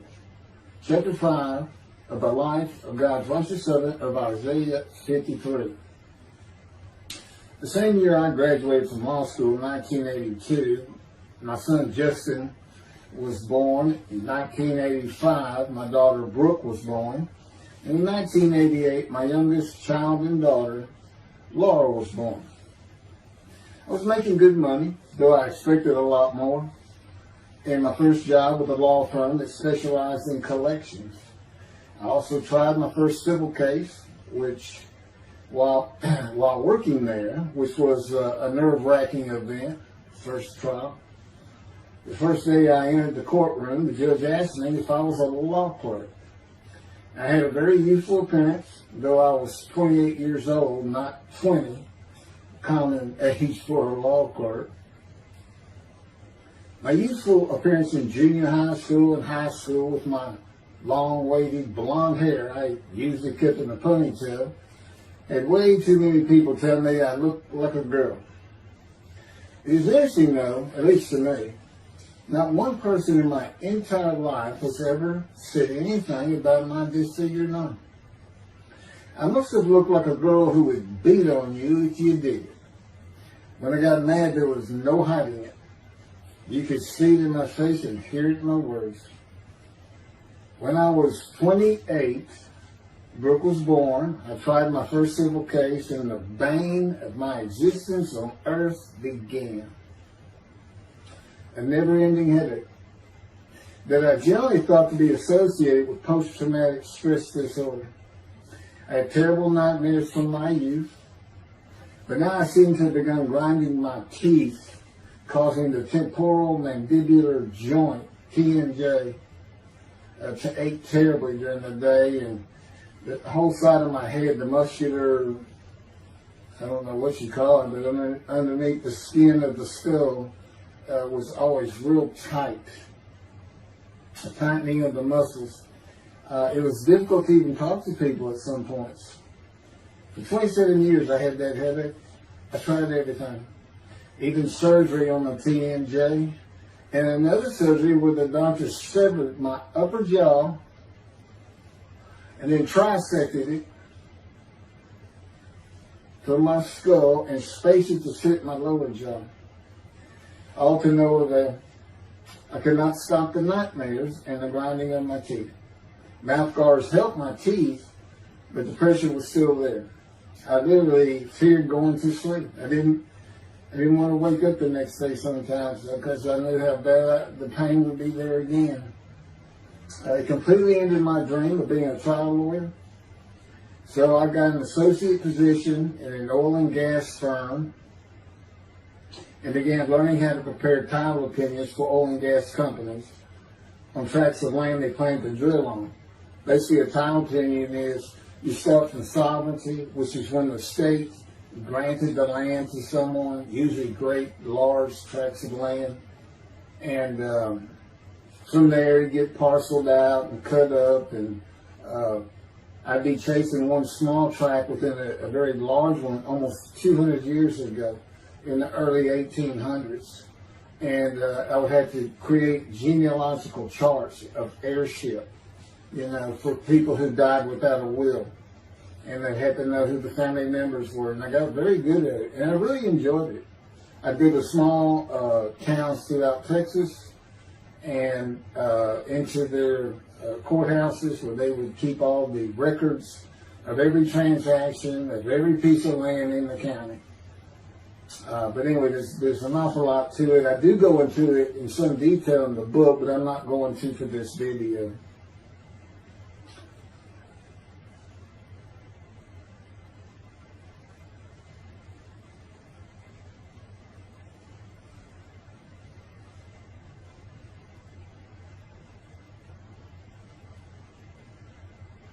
Eventually, I had my own firm. It's just me. In my own office, and I was doing very well, though billing hours for title work is generally lower than other areas of the law, by the hour. But I had also been involved in multi-million-dollar sales of production between oil and gas companies, probated wills, prepared affidavits of heirship, worked with landmen to fix title defects, appellate work, including arguments before justices, plea bargaining in criminal cases for defendants, and anything else that came my way. Then it all stopped, and once again I was fighting for my life in 2001. This is chapter 6, skin, colon, and lung cancer. Oh, just God would have me tell you, he gave me those headaches. When he came to me, I stopped having nightmares. He provides my dreams for me now, and often as a learning experience. But the grinding of the teeth, everything stopped, and I thought it was just because I wasn't having nightmares, and took away any symptoms of PTSD, for which I was receiving money from an insurance company for disability, partial disability, and that went on for about 7 years. Then one day we're out walking, year 7 of 13, and I had that headache. It just came. And I just stopped. And I said, "You got to be kidding. You did not give me those headaches." He said, "Yes, I did. It's necessary. You are considered the suffering servant of Isaiah 53. You had to suffer your entire life until you're suitable for my purpose." And that includes sitting every verse of Isaiah 53. At that time, I had finally read it, 7 years into all this. It was about year 2, I think. But yeah, he did. And, you know, I ended up taking painkillers left and right and drinking with it, as so many people do. I was able to maintain, you know, my life, my work, and everything, but it was enough to put the strain on my marriage that I pretty much blamed myself for it. And I told him, I did it. That's the only time I got hot. Disfigure me, gut shot, those things, they didn't bother me. But I said, you know, you hurt my children terribly with that. Because I became a bad father. I mean, I wasn't the father I could be. I mean, they love me and I love them. We don't have any serious risks. They're off living their lives and they're all doing great.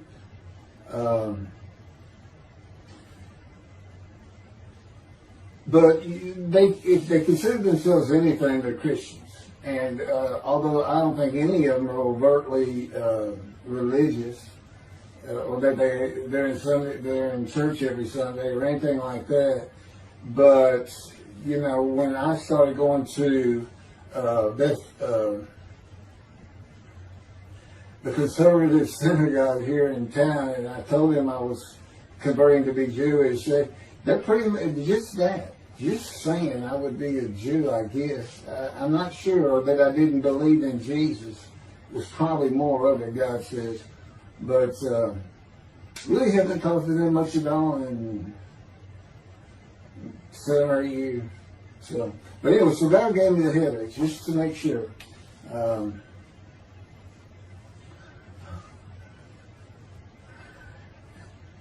Anyway, I was married to Denise for 18 years, and we divorced in 1997 for irreconcilable differences. We agreed that she maintained custody of the children.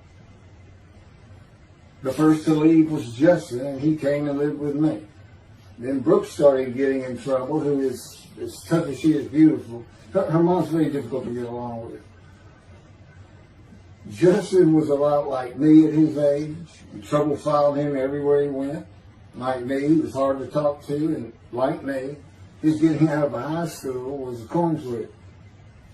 He's doing great. He learned the oil and gas landman business, and I helped him out as much as I could, and friends of mine helped him out even a lot more. And he's very successful in it. Married, no children. Laura's married, no children. She's got a great job. And Brooke is married with 2 children. I have 2 grandchildren. Long life, see his children. You'll see what I'm talking about, long life, when I get to lung cancer that God chose to crush me with. Something had to be done, and to make matters worse, Denise had met a man, and they were going to get married. But he didn't want Brooke. to be part of their new family, or Justin for that matter. He wasn't going to go stay with them anyway. Now, I had 2 of the children, and she had 1, but all still in her custody according to the divorce decree. So anyway, I stopped paying child support on those 2, but had not gotten around to the proper revision of the divorce decree when I took Justin and Brooke with me to live on the Big Island, Hawaii. Laura came with us to visit for a month. This oversight on my part resulted in Denise and now her 3rd husband filing papers in divorce court for past child support for all 3 children, for the time I had begun paying her 1/3 of the original amount. I represented myself. I had 1 contempt of court and was locked up for a day, but I never had to pay that money. By verbal agreement, I sent Laura back exactly 1 month later. I could not leave her out, and I wanted her to see where her brother and sister would be living. They were all so close and protective of each other, and still are to this day. And she was so sad. One of the hardest and emotionally painful things I had ever done was put her on the plane back to Houston. I can't think of anything else. The backdrop to moving to Hawaii was my firm was in dire need of new work. But the oil and gas industry was down. It's always up and down. And my clients were not drilling. A landman I knew called and said his sister in Hawaii, a brilliant eye doctor, but not a good businesswoman, needed help resolving creditor issues stemming from her new offices and equipment purchases. I told him it was a good time for me, as things were slow, and who's going to turn down a free expensive trip to the Big Island, Hawaii. So I went and took care of everything without charge, but of course everything was paid for. When I came back to live in Hawaii at the urging of the doctor that I had helped, who did not like the look of an abrasion on my chest, and it had been there for years, I was examined by a friend of hers, and it was cancer. I don't remember what the doctor called it. He removed it in surgery with a 6-inch diameter circular cut, and it was not malignant. I could practice in just about any area of the law, and all I had to do was pass the Hawaii bar exam, one of the toughest in the nation. While studying for the bar, my body, all at once, in a moment, told me something bad was wrong with me. I had been running, swimming, and riding my bike everywhere I went, letting Justin have the car, and had been feeling good and strong. In a moment's time, I was weak and sick while grocery shopping, and there was a pain in my belly and my abdomen. I did not know it, but a large tumor in my colon had burst through my colon, and I was bleeding internally. I did not go to a doctor, which I guess is my nature. That, and I did not have medical insurance. Anyone asking anyone for help unless things were at a critical stage, such as a bullet wound, was something I couldn't do. There's all kinds of personality disorders. I thought surely it would pass, and decided to just give it time and bear up to the abdominal and belly pain. I continued studying and took the Hawaii bar on Oahu and Honolulu in the summer of 2001.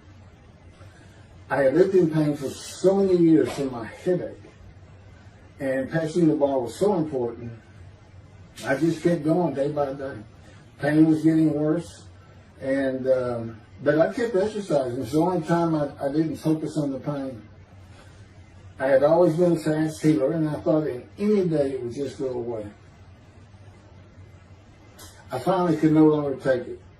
Brooke, it turns out, was in Houston visiting with her mom, and I left Justin at our little, we called it the little green shack. There wasn't much to it. We weren't there very often, really, except to sleep. And went to Houston to find a doctor for diagnosis, staying at my parents' townhome, which is where I'm at now. I had allowed my major medical insurance to lapse using premiums for child support when things had gotten lean. I just needed someone to tell me what was wrong. I would find a way to take care of whatever the diagnosis was.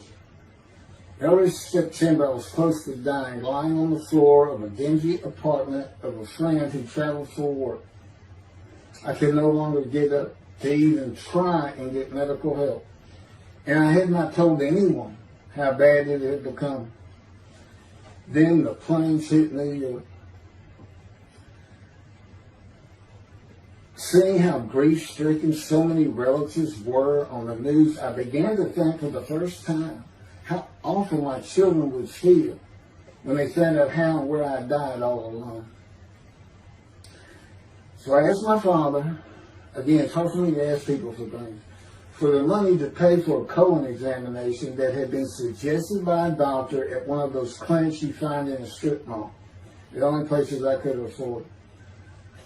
The doctor who performed the colonoscopy finally found what was making me so ill and unable to eat. A malignant tumor 6 to 8 inches long that had burst through my colon, and I was bleeding internally. You know, I come out of anesthesia, partial anesthesia, and he's holding this picture, and it's this great big purple blob, and he said, I couldn't get the scope past this. It's not a good way to wake up. To say it crushed me in my life is an understatement. The pain, the weight loss, inability to eat, all I could do was drink calorie drinks. Began about 4 months before the colon examination. That was 4 months of sheer pain.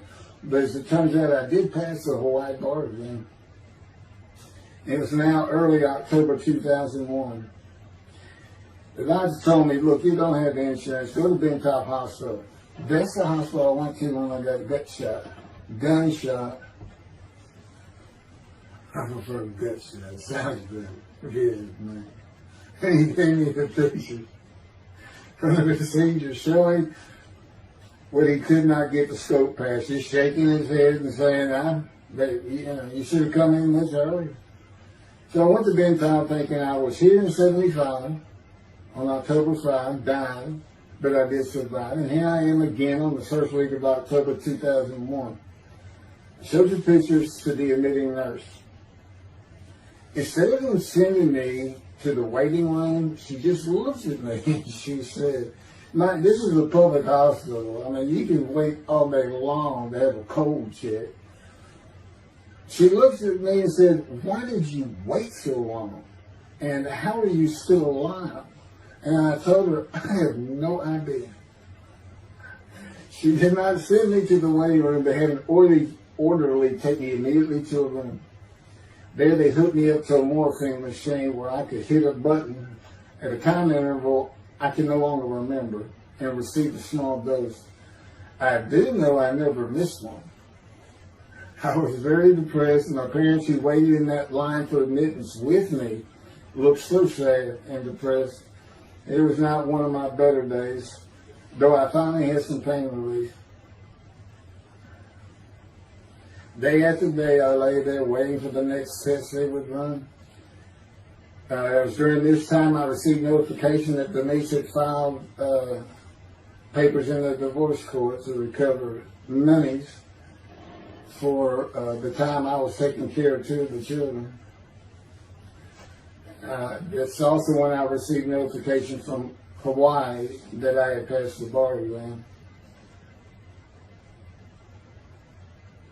So, Bentop Hospital, what a lifesaver. I mean, young surgeons in like Baylor University, medical schools, it's a prime position to get your hands on if you're going to be a surgeon. Because you're in surgery all day long and all night long. As long as you can stand up, they're bringing people in. It's just a real hot spot in Houston and a great hospital. But it's not a place you want to stay. You really don't. My doctor would come in and be out so fast, I never knew what was going on. He did tell you my previous surgery to my abdomen, where they opened me up from stem to sternum, complicated removal of the tumor. On October 25, my son's birthday, who was now stuck in Hawaii, They cut me open again and removed the tumor. It was about a week or so later, I was released with a schedule for chemotherapy. I returned to the dingy apartment all alone. I just stared at the television for weeks. I did, and chemo is so depressing for those who had to go into it. A small room with big chairs for about 20 people who all looked like death, including me. Everyone with an assortment of bags of chemo dripping into our arms for hours. It took about 8 hours before I really got sick from it. I had to park a long way to avoid paying for parking and drive a long way to the apartment. It was a very gloomy fall and winter. When I completed my chemo of once a week for 6 or 9 months, more tests were scheduled. I do not remember how many months the chemo lasted. I do remember I did not finish, missing the last 3 sessions.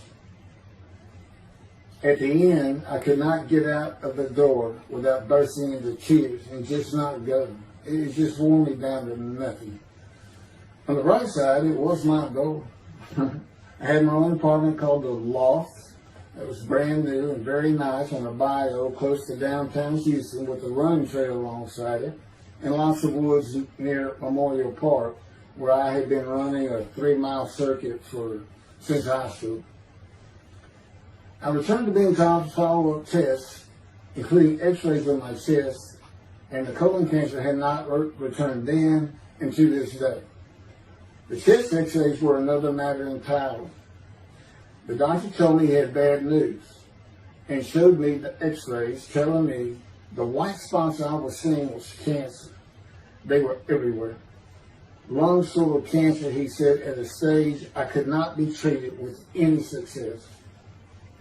My dad was with me, and I asked the doctor, well, what does that mean? And when he said you need to prepare for death, the look on my father's face was so sad and hurt at the same time I'll never forget. And we've been through some tough things in this house, every house we've been in. It didn't affect me one bit.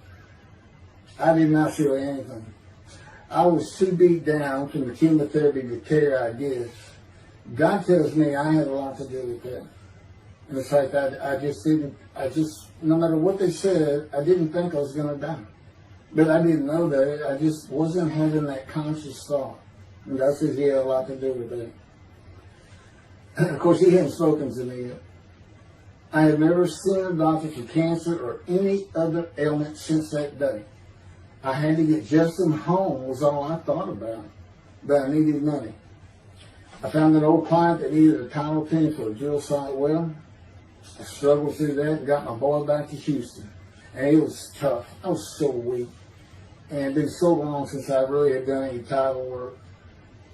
And just going to pick the work up and visiting with the client was a major to-do for me. But we got there and I got Justin home and he went to live with some childhood friends. This is now 2002 and going into 2003. I just walked all over the running trails in a 3-mile loop at Memorial Park and in the woods day after day. I didn't think about dying, but I did start. But I did not think about restarting my law practice either. I watched a lot of television and played video games. I watched the Tour de France for the first time and got inspiration from Lance Armstrong.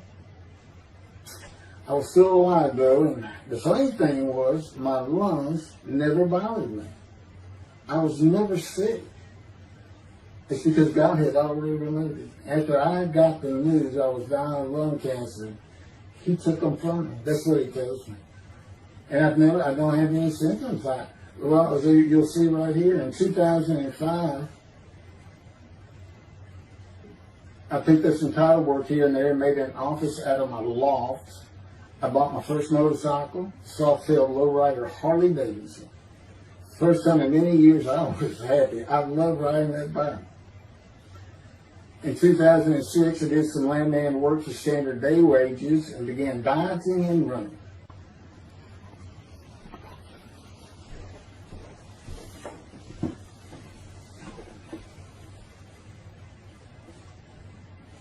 Once again, my camera only goes for 29 minutes and 59 seconds, and I'm going to back up just a little bit.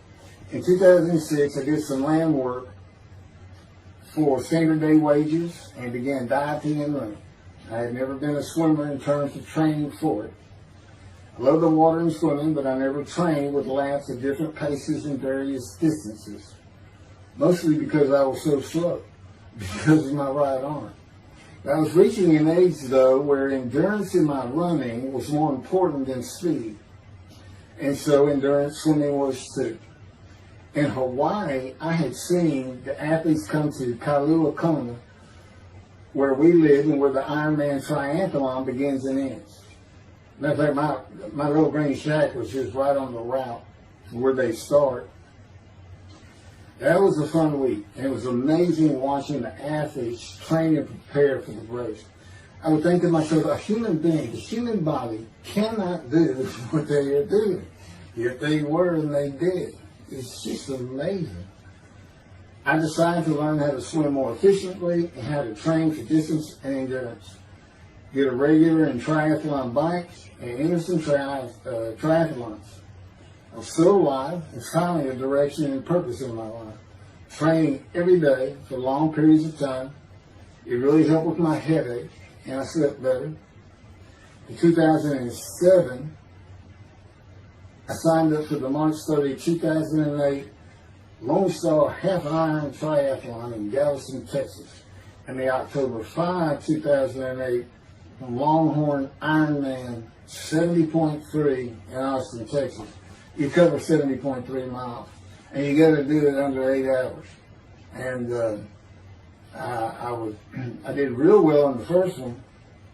As far as my time, it's 7 hours and a little bit, but I barely made it without disqualification in the one in Austin.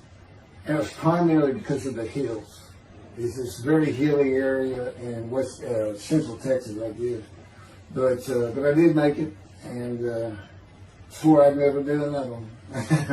But I did it after the first one too. It's tough. My insurance is still paying for my inability to work, primarily based on the headache and a diagnosis of PTSD. So I was not working, and I got real serious and trained to swim the 1.2 miles in the ocean, and that would be in Galveston and in a lake in Austin, 56 miles on the bike, and a half marathon, 13.1 mile run. That's what I was able to do with a diagnosis in 2001 of lung cancer that could not even be treated, stage 4. And that's just about impossible. It would take a miracle of God for that to happen, because generally you're going to die within 1 year. They say if you get lucky with good medical treatment, you might make 5 years. But 1 year is standard, if you can make it that long. That's my proof that I offered myself to guilt for God. Because you can't, it's not something provable. All you can do is show the result of that offer. And again, guilt and emotion. I got way too many videos and everything to get too detailed on it. But that is the proof. You know, I got the colon cancer 20 years ago when the planes hit New York. And it was 2000. Oh, that was 2001. No. Too many things go through my mind when I start thinking about those cancer years. But God, He removed it. He had something for me to do, but that's verse 10. God chose to crush him with the disease. And as I've mentioned, the reason He chose that is to show that I was blemished, defective, could not possibly be an offer for sacrifice, because He knew what the Gentiles were going to do. They were going to put an unblemished lamb in there and call the Jewish people's Bible their own, and use the laws of Leviticus, not unlike Mr. Toby the singer and his 6 million blemished ram sacrificed by Hitler, the righteous servant of God. How that seems to read.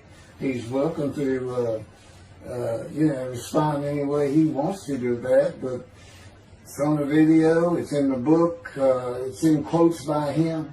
It's from his midrash, from his site. And he said, share this with everybody. Everybody can take it. Just share how great my knowledge is. Well, it's lacking in some areas. There's no question he's an intelligent man. But his reasoning capabilities, in my opinion, at least as to Isaiah 53, are severely wanting. I am that man. And God's going to give the Christians hell with it and with me. Just like I just heard this for the first time on the video. When all of a sudden he had me say that Jesus announced he wasn't the man of Isaiah 53 on the cross. When he said, Father, Father, Father, why are you forsaking me? Because he was about to die.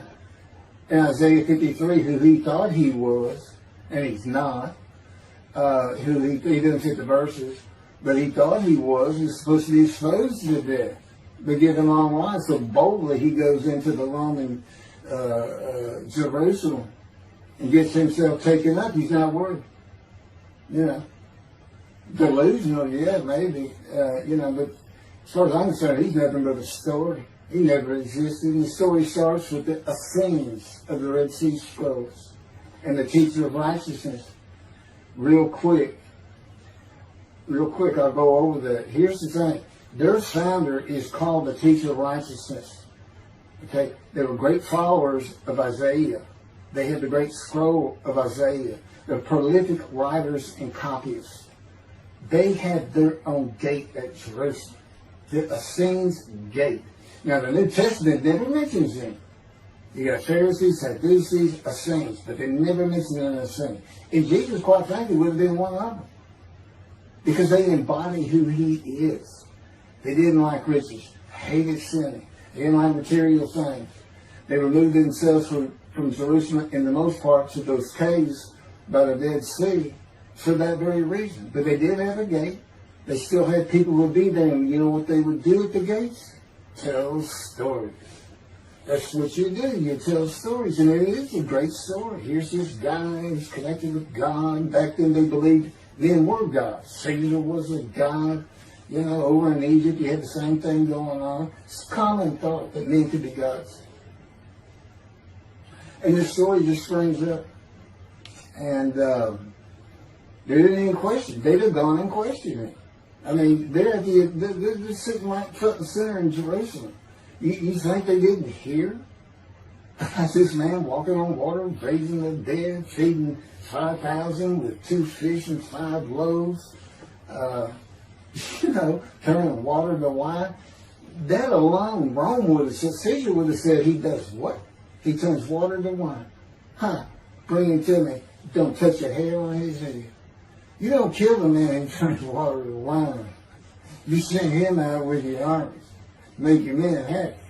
It's there's so many ridiculous aspects to it. Most particularly, God performed a human sacrifice for the sinning Gentiles.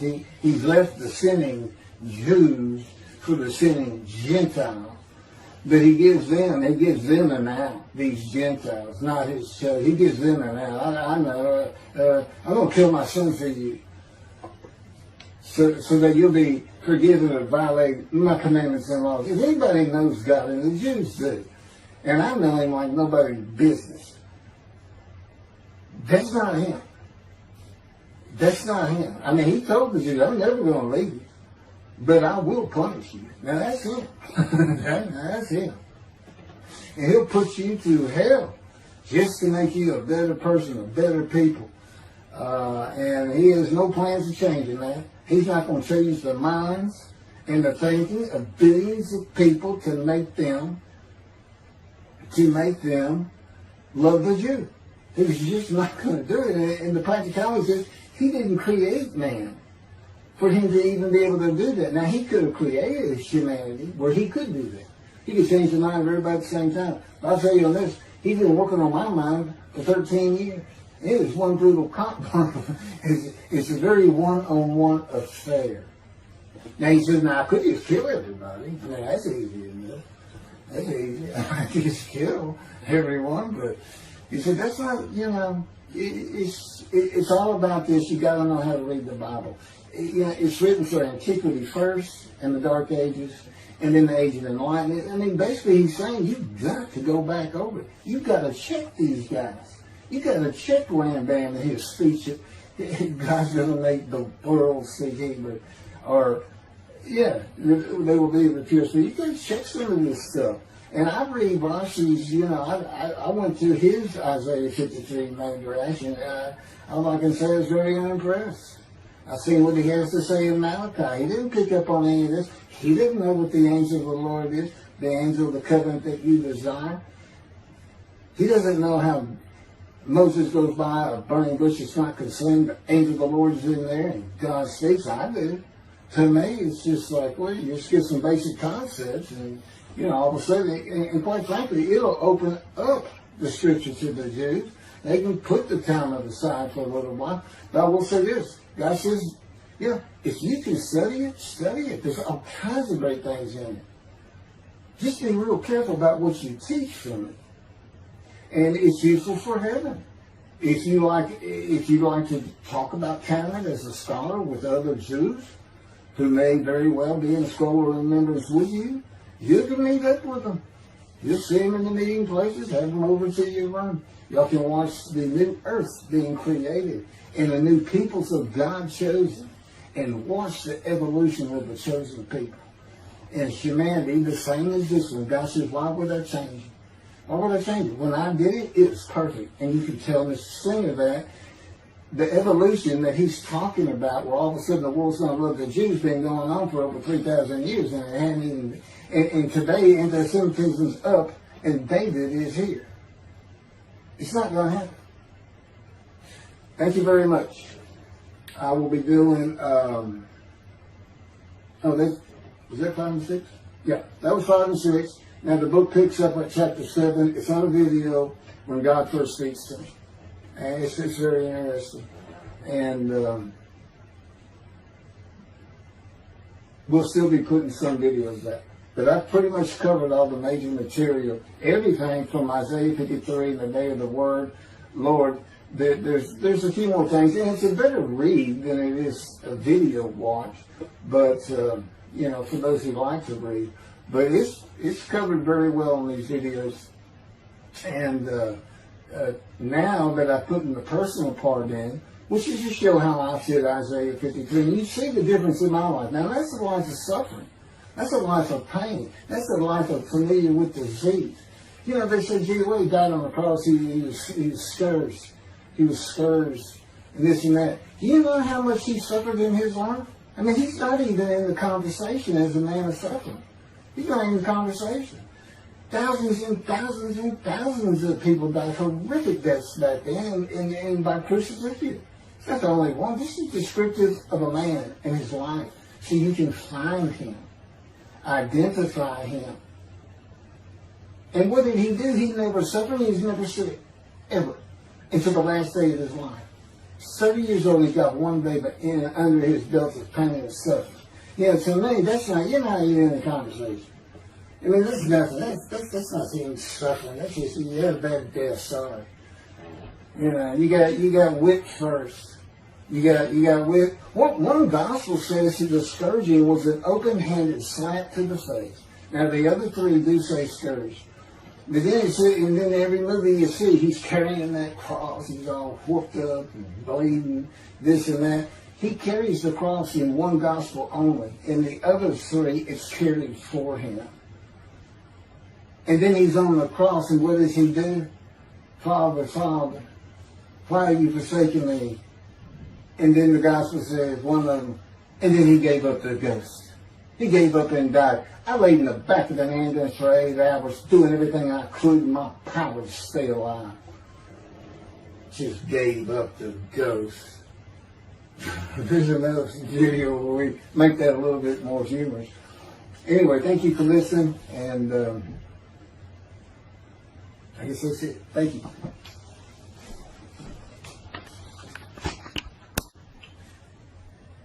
This is a video that leads into a brand new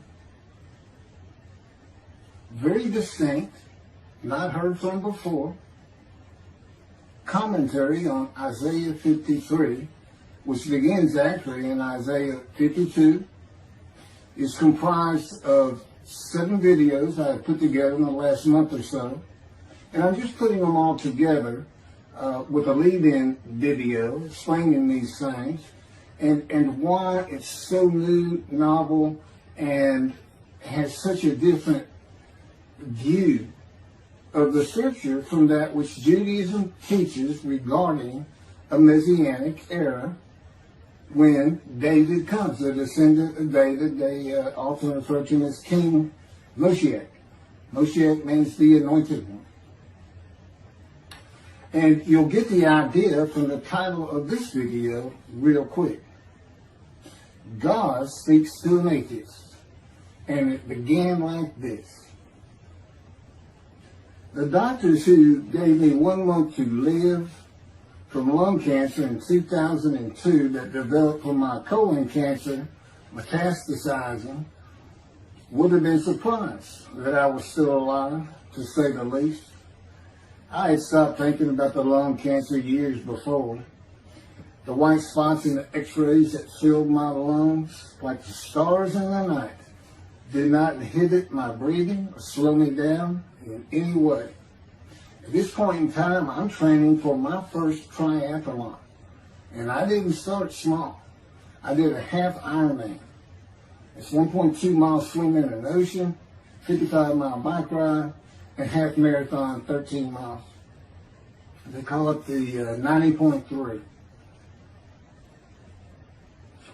One Saturday in the fall of 2007, I was cooking lunch in my small kitchen, post-divorce, and at the stove, when God said, from just a little behind me, as though somebody was speaking to me right here, and above my right shoulder, which is this figure, wash your hands. I turned around to the sink, washed my hands, and turned back to the stove. Now understand, I've been an atheist for 50 years. I mean, I completely denied the existence of God. And then from right here, a small, quiet voice, like an account they have with Elijah at the cave, said, wash your hands. And I simply turned around, washed my hands, and went back to the stove. I didn't say a word to him. I didn't even keep thinking about it. I just did it. That was it. It was as though he had always been there. Just as to Adam. That's what I liken it to. And he dictated this to me. This is from my book, the book of my life that God dictated to me. It's called The Righteous Servant of God of Isaiah 53. No, the life of God's righteous servant of Isaiah 53. And he put it together. And he did it because he actually came to me, as Jeremiah would say, in the womb, but in my first year of life. And like Ezekiel, lit and entered me. So that part of chapter 11 of Isaiah happened well over 62 years ago. That's when that happened. That's when Moshiach was here. For all these rabbis and commentators who have been saying, he's here, no, he's here. Well, he's been here, I've been here a long time, I just wasn't prepared and hadn't even heard his voice yet. But what he did, you know, with Jeremiah, he made sure he was a priestly, godly man and guided his life. With me, it was to make sure I fit every single verse of Isaiah 53 as only I can explain it, what it's for, what it all means, and live a life of suffering familiar with disease. God chose to crush him with disease that he would offer himself for guilt and receive long life to see his children. That's my proof that it happened. They told me 20 years ago, we can't treat this lung cancer. It's too advanced. You're going to die. And you're going to die real soon. You need to prepare for it. And it did crush my life. I stopped working. I just kept waiting to die. And I didn't die now. I'm training at this point in 2007. I'm training for a triathlon. I finally said, the heck with it all. And that's the proof. Crushed with disease, exposed to death. That's in verse 12. Exposed to death. And here I am, 20 years later, still going. Haven't seen a doctor since. Never received any treatment, which is unheard of with lung cancer. And I had colon cancer before that, and I had skin cancer. I'm a man familiar with disease, that God chose to crush the disease. And these 7 videos put together as one, obviously I wouldn't ask or want, and I couldn't do it, to listen to them all at one time. But I know you can mark your spots and everything. But it was spread out in 7 different videos, and I thought, well, the next video I'll do, I'll have a preamble to it and explain. This is not fooling around. Once you learn my version, which comes from God, of when Moshiach comes, the day of the Lord, which is left out of the Messianic era. But if you ignore me, God says, as my role as Elijah, God says, when he does return to his temple suddenly, it's going to be with, and it's not there, it's going to be with utter destruction to the land. Okay, all this is explained, so I'm not going to keep going in detail and carry on with God first speaking to me, but it was as what Adam would have felt like. This is natural. I mean, to him, you know, having somebody speaking to him from above him, from up here, from within him, it's perfectly natural. And he wouldn't be falling down in reverence and I'm not worthy and all that. It would just be, this person's always talking to me and telling me what to do. The fact that he doesn't see him wouldn't probably enter into his mind. This, you know, this is the natural order of the world for Adam and me, particularly today, 13 years later. Still in God's final refinement, preparing me, and now we have the books, they're unpublished, Jewish publisher, Christian publishers, I dare not even send it to them, because how harsh I am on Jesus Christ, who said he was the man of Isaiah 53, and it's because of him I had to get crushed with cancer. That's what that's all about. God doesn't have to crush you to make you offer yourself for guilt. He just seized Ezekiel and put him through the fire of refinement, the anguish of it, and sent him off to be a prophet to the Assyrian, Babylonian exile, of which he was one, actually. The book of Ezekiel is the key to Isaiah 53. That's my background. See, God, these videos, everything, the way where he put angel of his presence and Holy Spirit, that Judaism doesn't recognize. A host of the Lord's host. It's in the book of Joshua, one time. He did it so they wouldn't find it. He knew what this was going to be about. These were my proofs. This is what it's all about. He set it up for me to be this controversial. You just got to take the Messianic era of Judaism and toss it out the window. And you'll understand why, when God has me explain it to you. He controls everything I do, think, and say. Finishing preparing lunch and ready to watch a Texas A&M football game, I headed to the living room, and God said, "Get a napkin." I turned back to the kitchen and got a paper towel, sitting on the couch from about the same place. Sitting on the couch with the television on and my plate in my lap, God said, "Get your TV tray." I got up, set my TV tray in front of me, and placed my plate on it, began eating and watching the game. That night, I was in bed reading a book. From the doorway, God said, "Tomorrow we're going to Bed Bath & Beyond, the store, to buy a shower curtain, sheets, pillowcases, and shop in general for things that you need." I said, "Okay." and continue reading my book. That's God spoke to an atheist. That's how it started. We call it the early years now. Talk about it. It was so different from the way things are, and all the same in the same breath.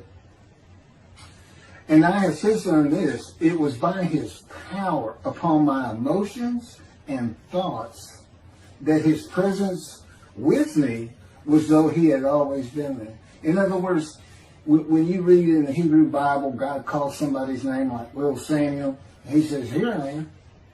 Here I am.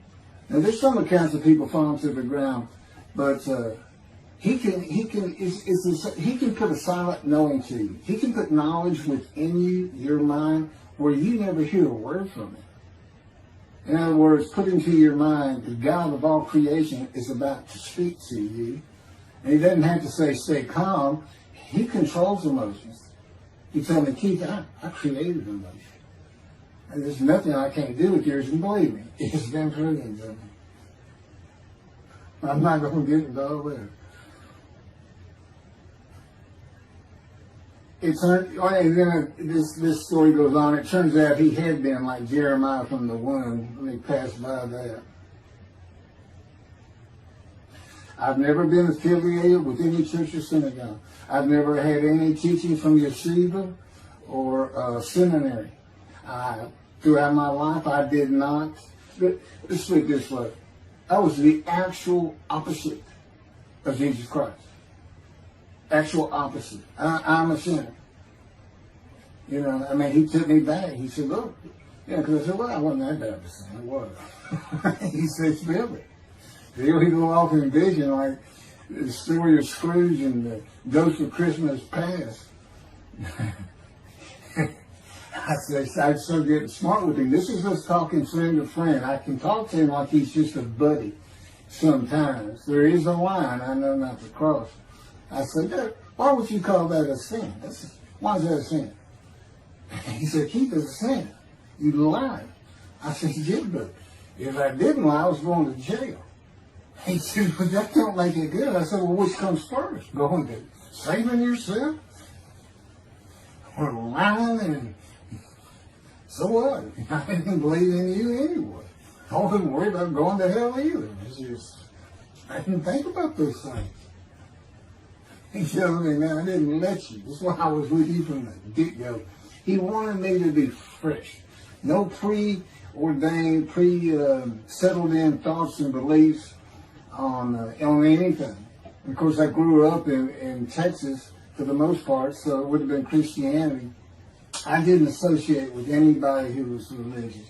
I didn't even know what the term Jesus meant. I didn't even know that Jesus died for my sins, supposedly, in their theology. And I didn't know that there was a problem between Judaism and Christianity.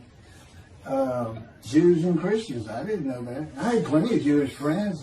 You know, I was in the late 60s, 70s, my formative, going into my teen years, and, you know, we treated everybody as an equal. I never thought about it. Including the African Americans, who in my day, we just said blacks. I guess that doesn't go anymore. But they're great friends of all kinds. My best friend, I didn't even know he was Jewish until I saw him on Facebook 40 years later. But anyway, let me jump ahead. Okay, this is how God communicates with mankind. This is what the prophets are all about. It's not just Ezekiel, a spirit lit and entered into me. At that moment, God was speaking. And then he says, at that moment, a spirit entered into me, and then I could hear God's words. So he's saying, and that means God is in his spirit. And it's just imagine the presence of God is his mind, and it is composed of elements of the unseen realm that we can't understand, and spirit he created, and the angel of the Spirit, the Holy Spirit, he created. But that's completely different elements. His presence is different from God's presence. But they're like big clouds. And they can float together and be as one cloud. Okay, that cloud is what descends upon you. They are within me and without me. If you, this audience, was in a room with me, they would envelop you all around you. You'd be in the presence of God. The difference with me in that room is that that cloud engulfs me, flows through me. It's within and without me, as though there's no break because of my physical structure. My little spirit is a little cloud that also drifted in. That's what it is. And it happened with all the prophets. If they spoke God's words, he was talking to them. He was telling them, write this down. Write this down. All these 20 books or so, the books of the prophets. Ezekiel, write this down. You gotta set this up. Jeremiah, write this down. See, your time is coming. Well, that's the time in Malachi. It all comes together, and you'll find it in all these videos. So, and it doesn't just include Moses and the prophets. The man who wrestled with Jacob. Jacob says he wrestled with a man in divine beings. Well, you know, Judaism doesn't acknowledge the Holy Spirit's a person, which is beyond belief, because there's so many references that this is clearly a person, the angel of his presence. But it's just God going to a man saying, hey, wake up, I'm the God of this land. See this man over here sleeping? His name's Jacob. He's got his head on a rock. Go jump on him, start wrestling. Don't worry about it. I'm gonna orchestrate the whole thing. You'll be fine. And the guy would have said, here I am, let's go. That's how he does. And Judaism says the man in divine beings is an angel. No, you know. That'd be like saying, I'm an angel. And you wouldn't want to say that. Well, you wouldn't want to say it to me before he came to me, because that made me mad. I had a hell of a temper, just like Moses did, and like Ezekiel did. And God knows how to knock it out of you, to where you smile and laugh a lot. Because I never used to. Well, you got to read the book, and you'll get it. You'll get it. And I'm just, you know, just like a lot of people, I've been through too much, hurt too much, suffered too much to have any thought that there's anybody upstairs, you know, who cares about me. It's just don't even mention his name around me. We're either gonna fight or I'm leaving for it, and you'll never see me anymore. No, do that, because it just makes me angry. All that's gone, by the way. Lots of stories on that. Oh, and the Spirit speaks. He's got his own personality. He's angelic. He has a very childlike voice. And he's just nothing but a ball of humor. He didn't have me say he's the greatest comedian of all times of the universe. And he's just a joy to talk to him. And he has the smarts of God, as he tells me. But I have instant communication with him. I have instant communication with God. It's like there's three persons in my mind. This one cloud is three clouds. It's two spirits and the elements of God's mind. And slow process of 13 years, and it's 13 years of, and this is from Isaiah 53, punishment, wounding, chastisement, maltreatment, crushing, bruising. And I'm telling you, he's relentless. These are the stories, and I have a lot more once I get to Israel, and I have full confidence God's going to get it done. That's one thing I don't worry about. 13 years, a year and a half of trying to get books published, denied by everybody who even bothered to answer me, because it's just so different. And it can only go to Jewish publishers, and it's just like, well, this isn't the stuff we believe, and it sounds like he's saying it's him, and this and that. Well, I was. God said I made sure I didn't get them published. I wanted to do the videos first. You see, I'm not on the executive committee. I don't know what's going on 99% of the time. I don't know what I'm going to have for dinner. I no longer have self-will. I can't ask him for anything. There's all kinds of reasons for that, such as, you know, if one of my kids gets sick and he doesn't heal them up, you know, cancer or something, Am I going to be disappointed? Am I going to be hurt? The answer is no. He's trained me too well to even bother asking him. If he's going to do it, he's going to do it. I know he has the knowledge, and he's right here with me. So, it's a long, detailed process. I know things from his perspective. This is another reason the Messianic era is not going to happen. And it comes out in these Psalms. But the Holy Spirit, the angel of his presence, we're friends. God says, I can't be friends with human beings. I said, well, we're friendly with each other. He said, yes, that's right. I said, I Googled this, and technically you are my friend. He said, well, I know, but I just don't acknowledge you. I said, why? He said, because I'm God. That's the way I am. I get to do whatever I want. Now, he's just messing with me. It's just like having a friend. Of course, it's a true statement. He can do whatever he wants. But he's pretty stately and regal. But, again, we live together. I've lived with him for 13 years now. And it's never going to end until I die.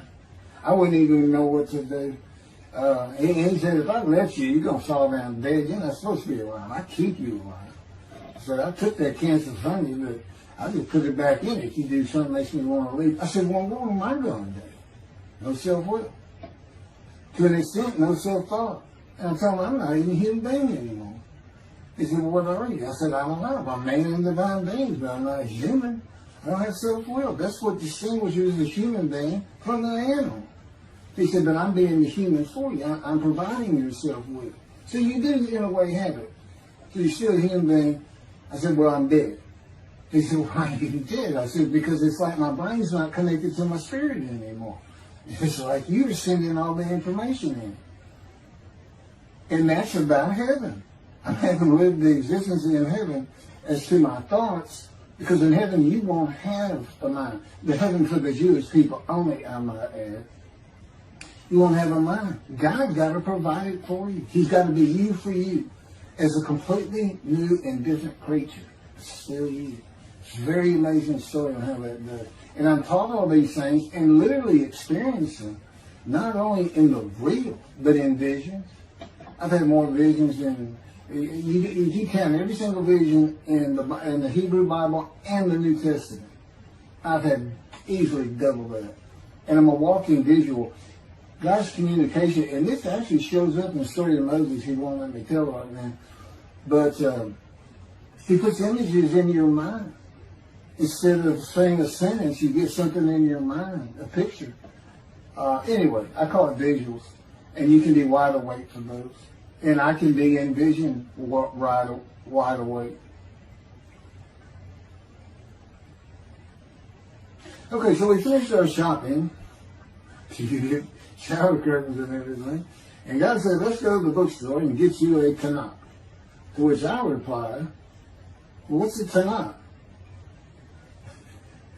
I didn't Hebrew Bible, okay. Well, I know the Holy Bible, the New Testament and Old Testament. And on we go. I'm starting to learn for the first time.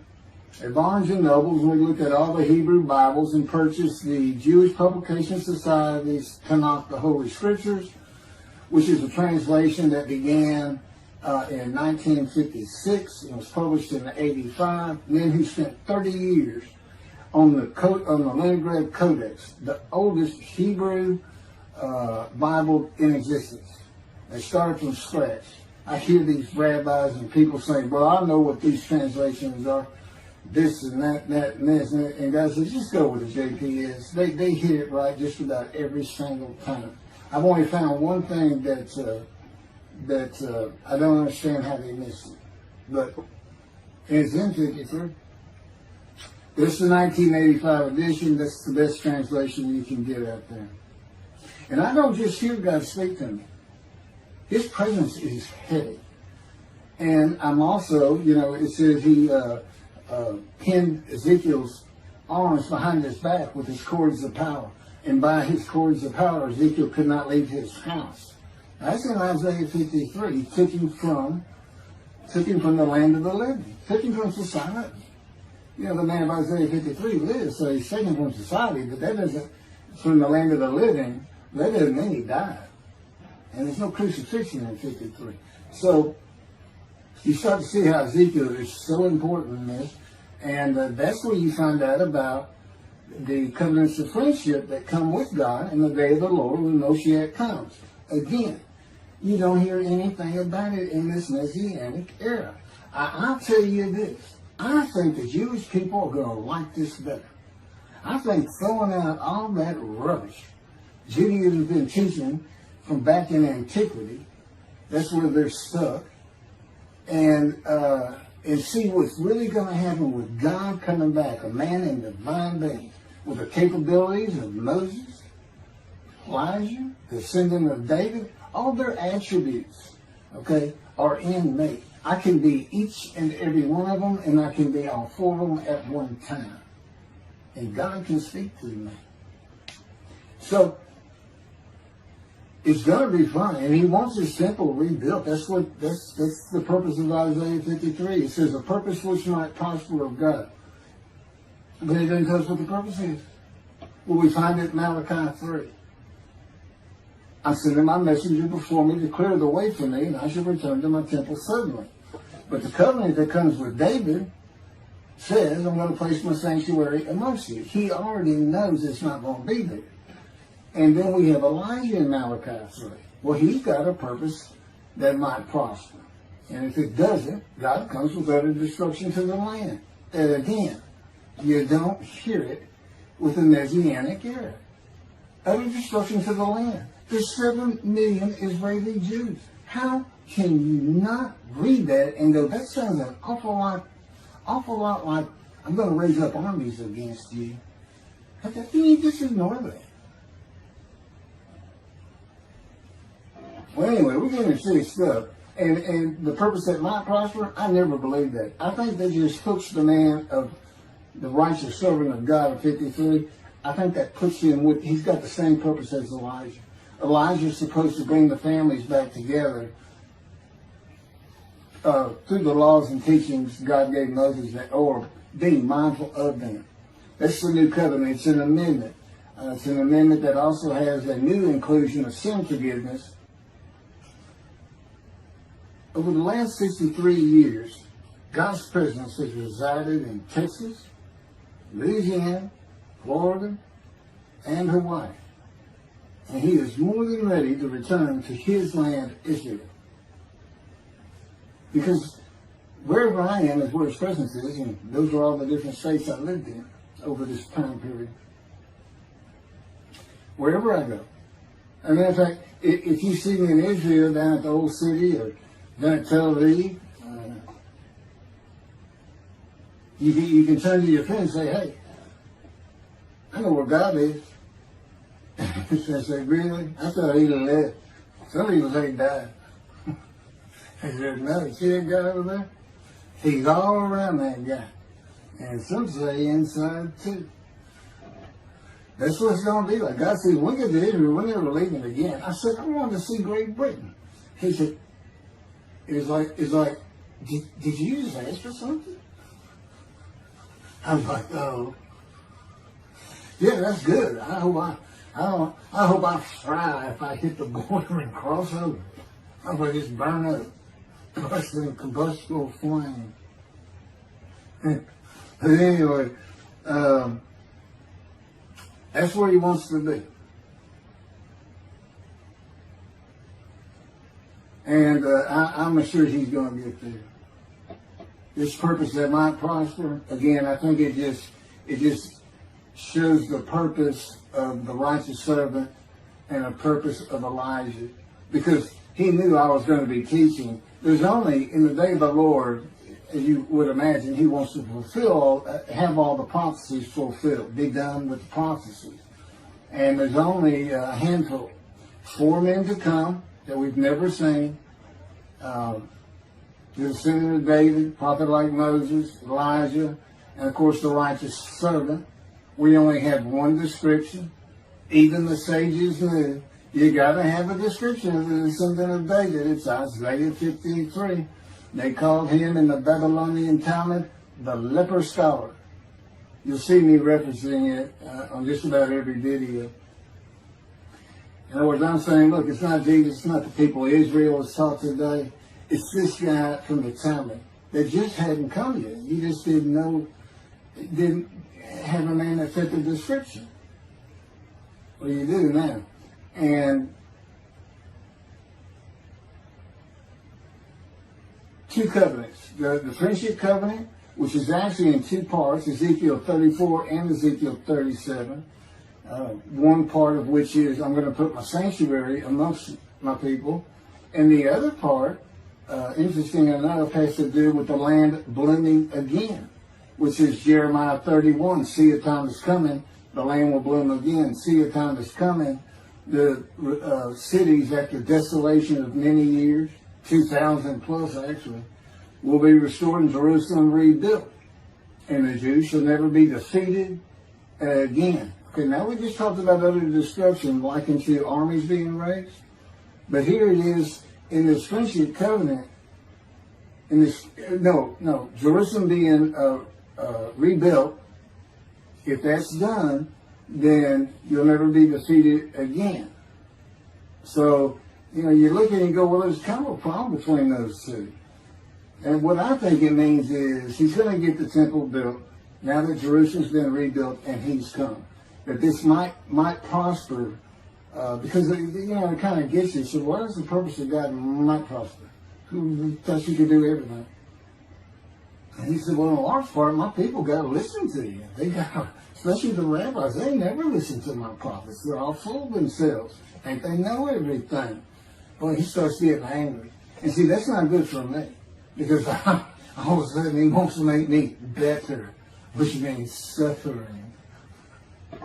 You got to keep them away from those movies. I'll tell the Spirit, say something funny. Get the funny guy around here. We talk friend to friend too. Well, anyway, I'm going to let you. There's a lot more, but this story is in my book.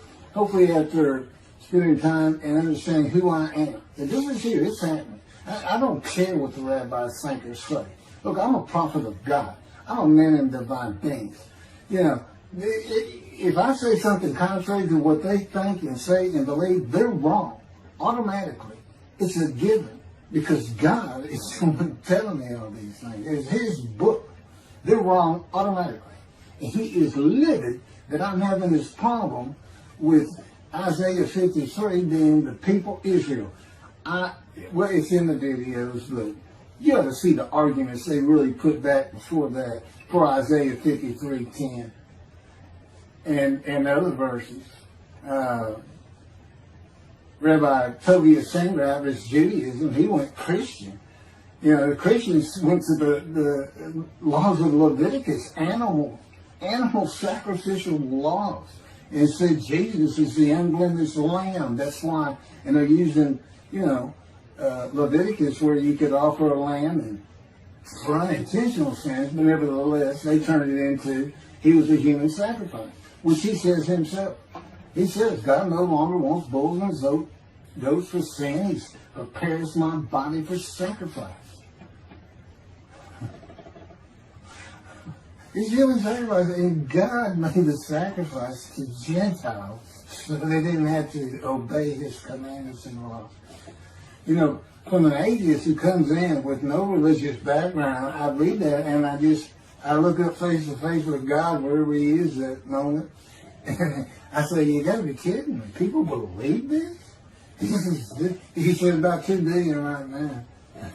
So I'm not going to bother trying to tell you how many there's been in 2,000 years. God made a human sacrifice to me so I can go to heaven and I can go kill somebody if I want to. I can go rob, I can go beat my wife and my kids. I accept Jesus again. God was teaching me the New Testament, and this guy at one of these mega churches comes to me and says, if you do accept Jesus Christ, you're not just forgiven of all sins that you have committed. You're forgiven of every sin you're going to do in the future. I said, really? He said, yes, really. He said, Jesus knows you're going to do it, and He already forgave you. I said, what? Okay. So, if you're a Christian, you can just sin all the time, because Jesus knew you were going to do it. I hadn't actually heard that taught, but that's the effect of it. Okay. This year in Jerusalem. Enjoy the books. Don't try to listen to the video. Don't try to watch them all at one time. But what I did is I put them together for you in the order they should be. And I just thought it'd be easier. And we're kind of coming to the end of our videotaping for a little while, it seems like. Again, I'm not on the executive committee with God and His Spirit. I never really know what we're going to do next. And the books are at keithmccarty.wordpress.com. You can find that on my YouTube channel.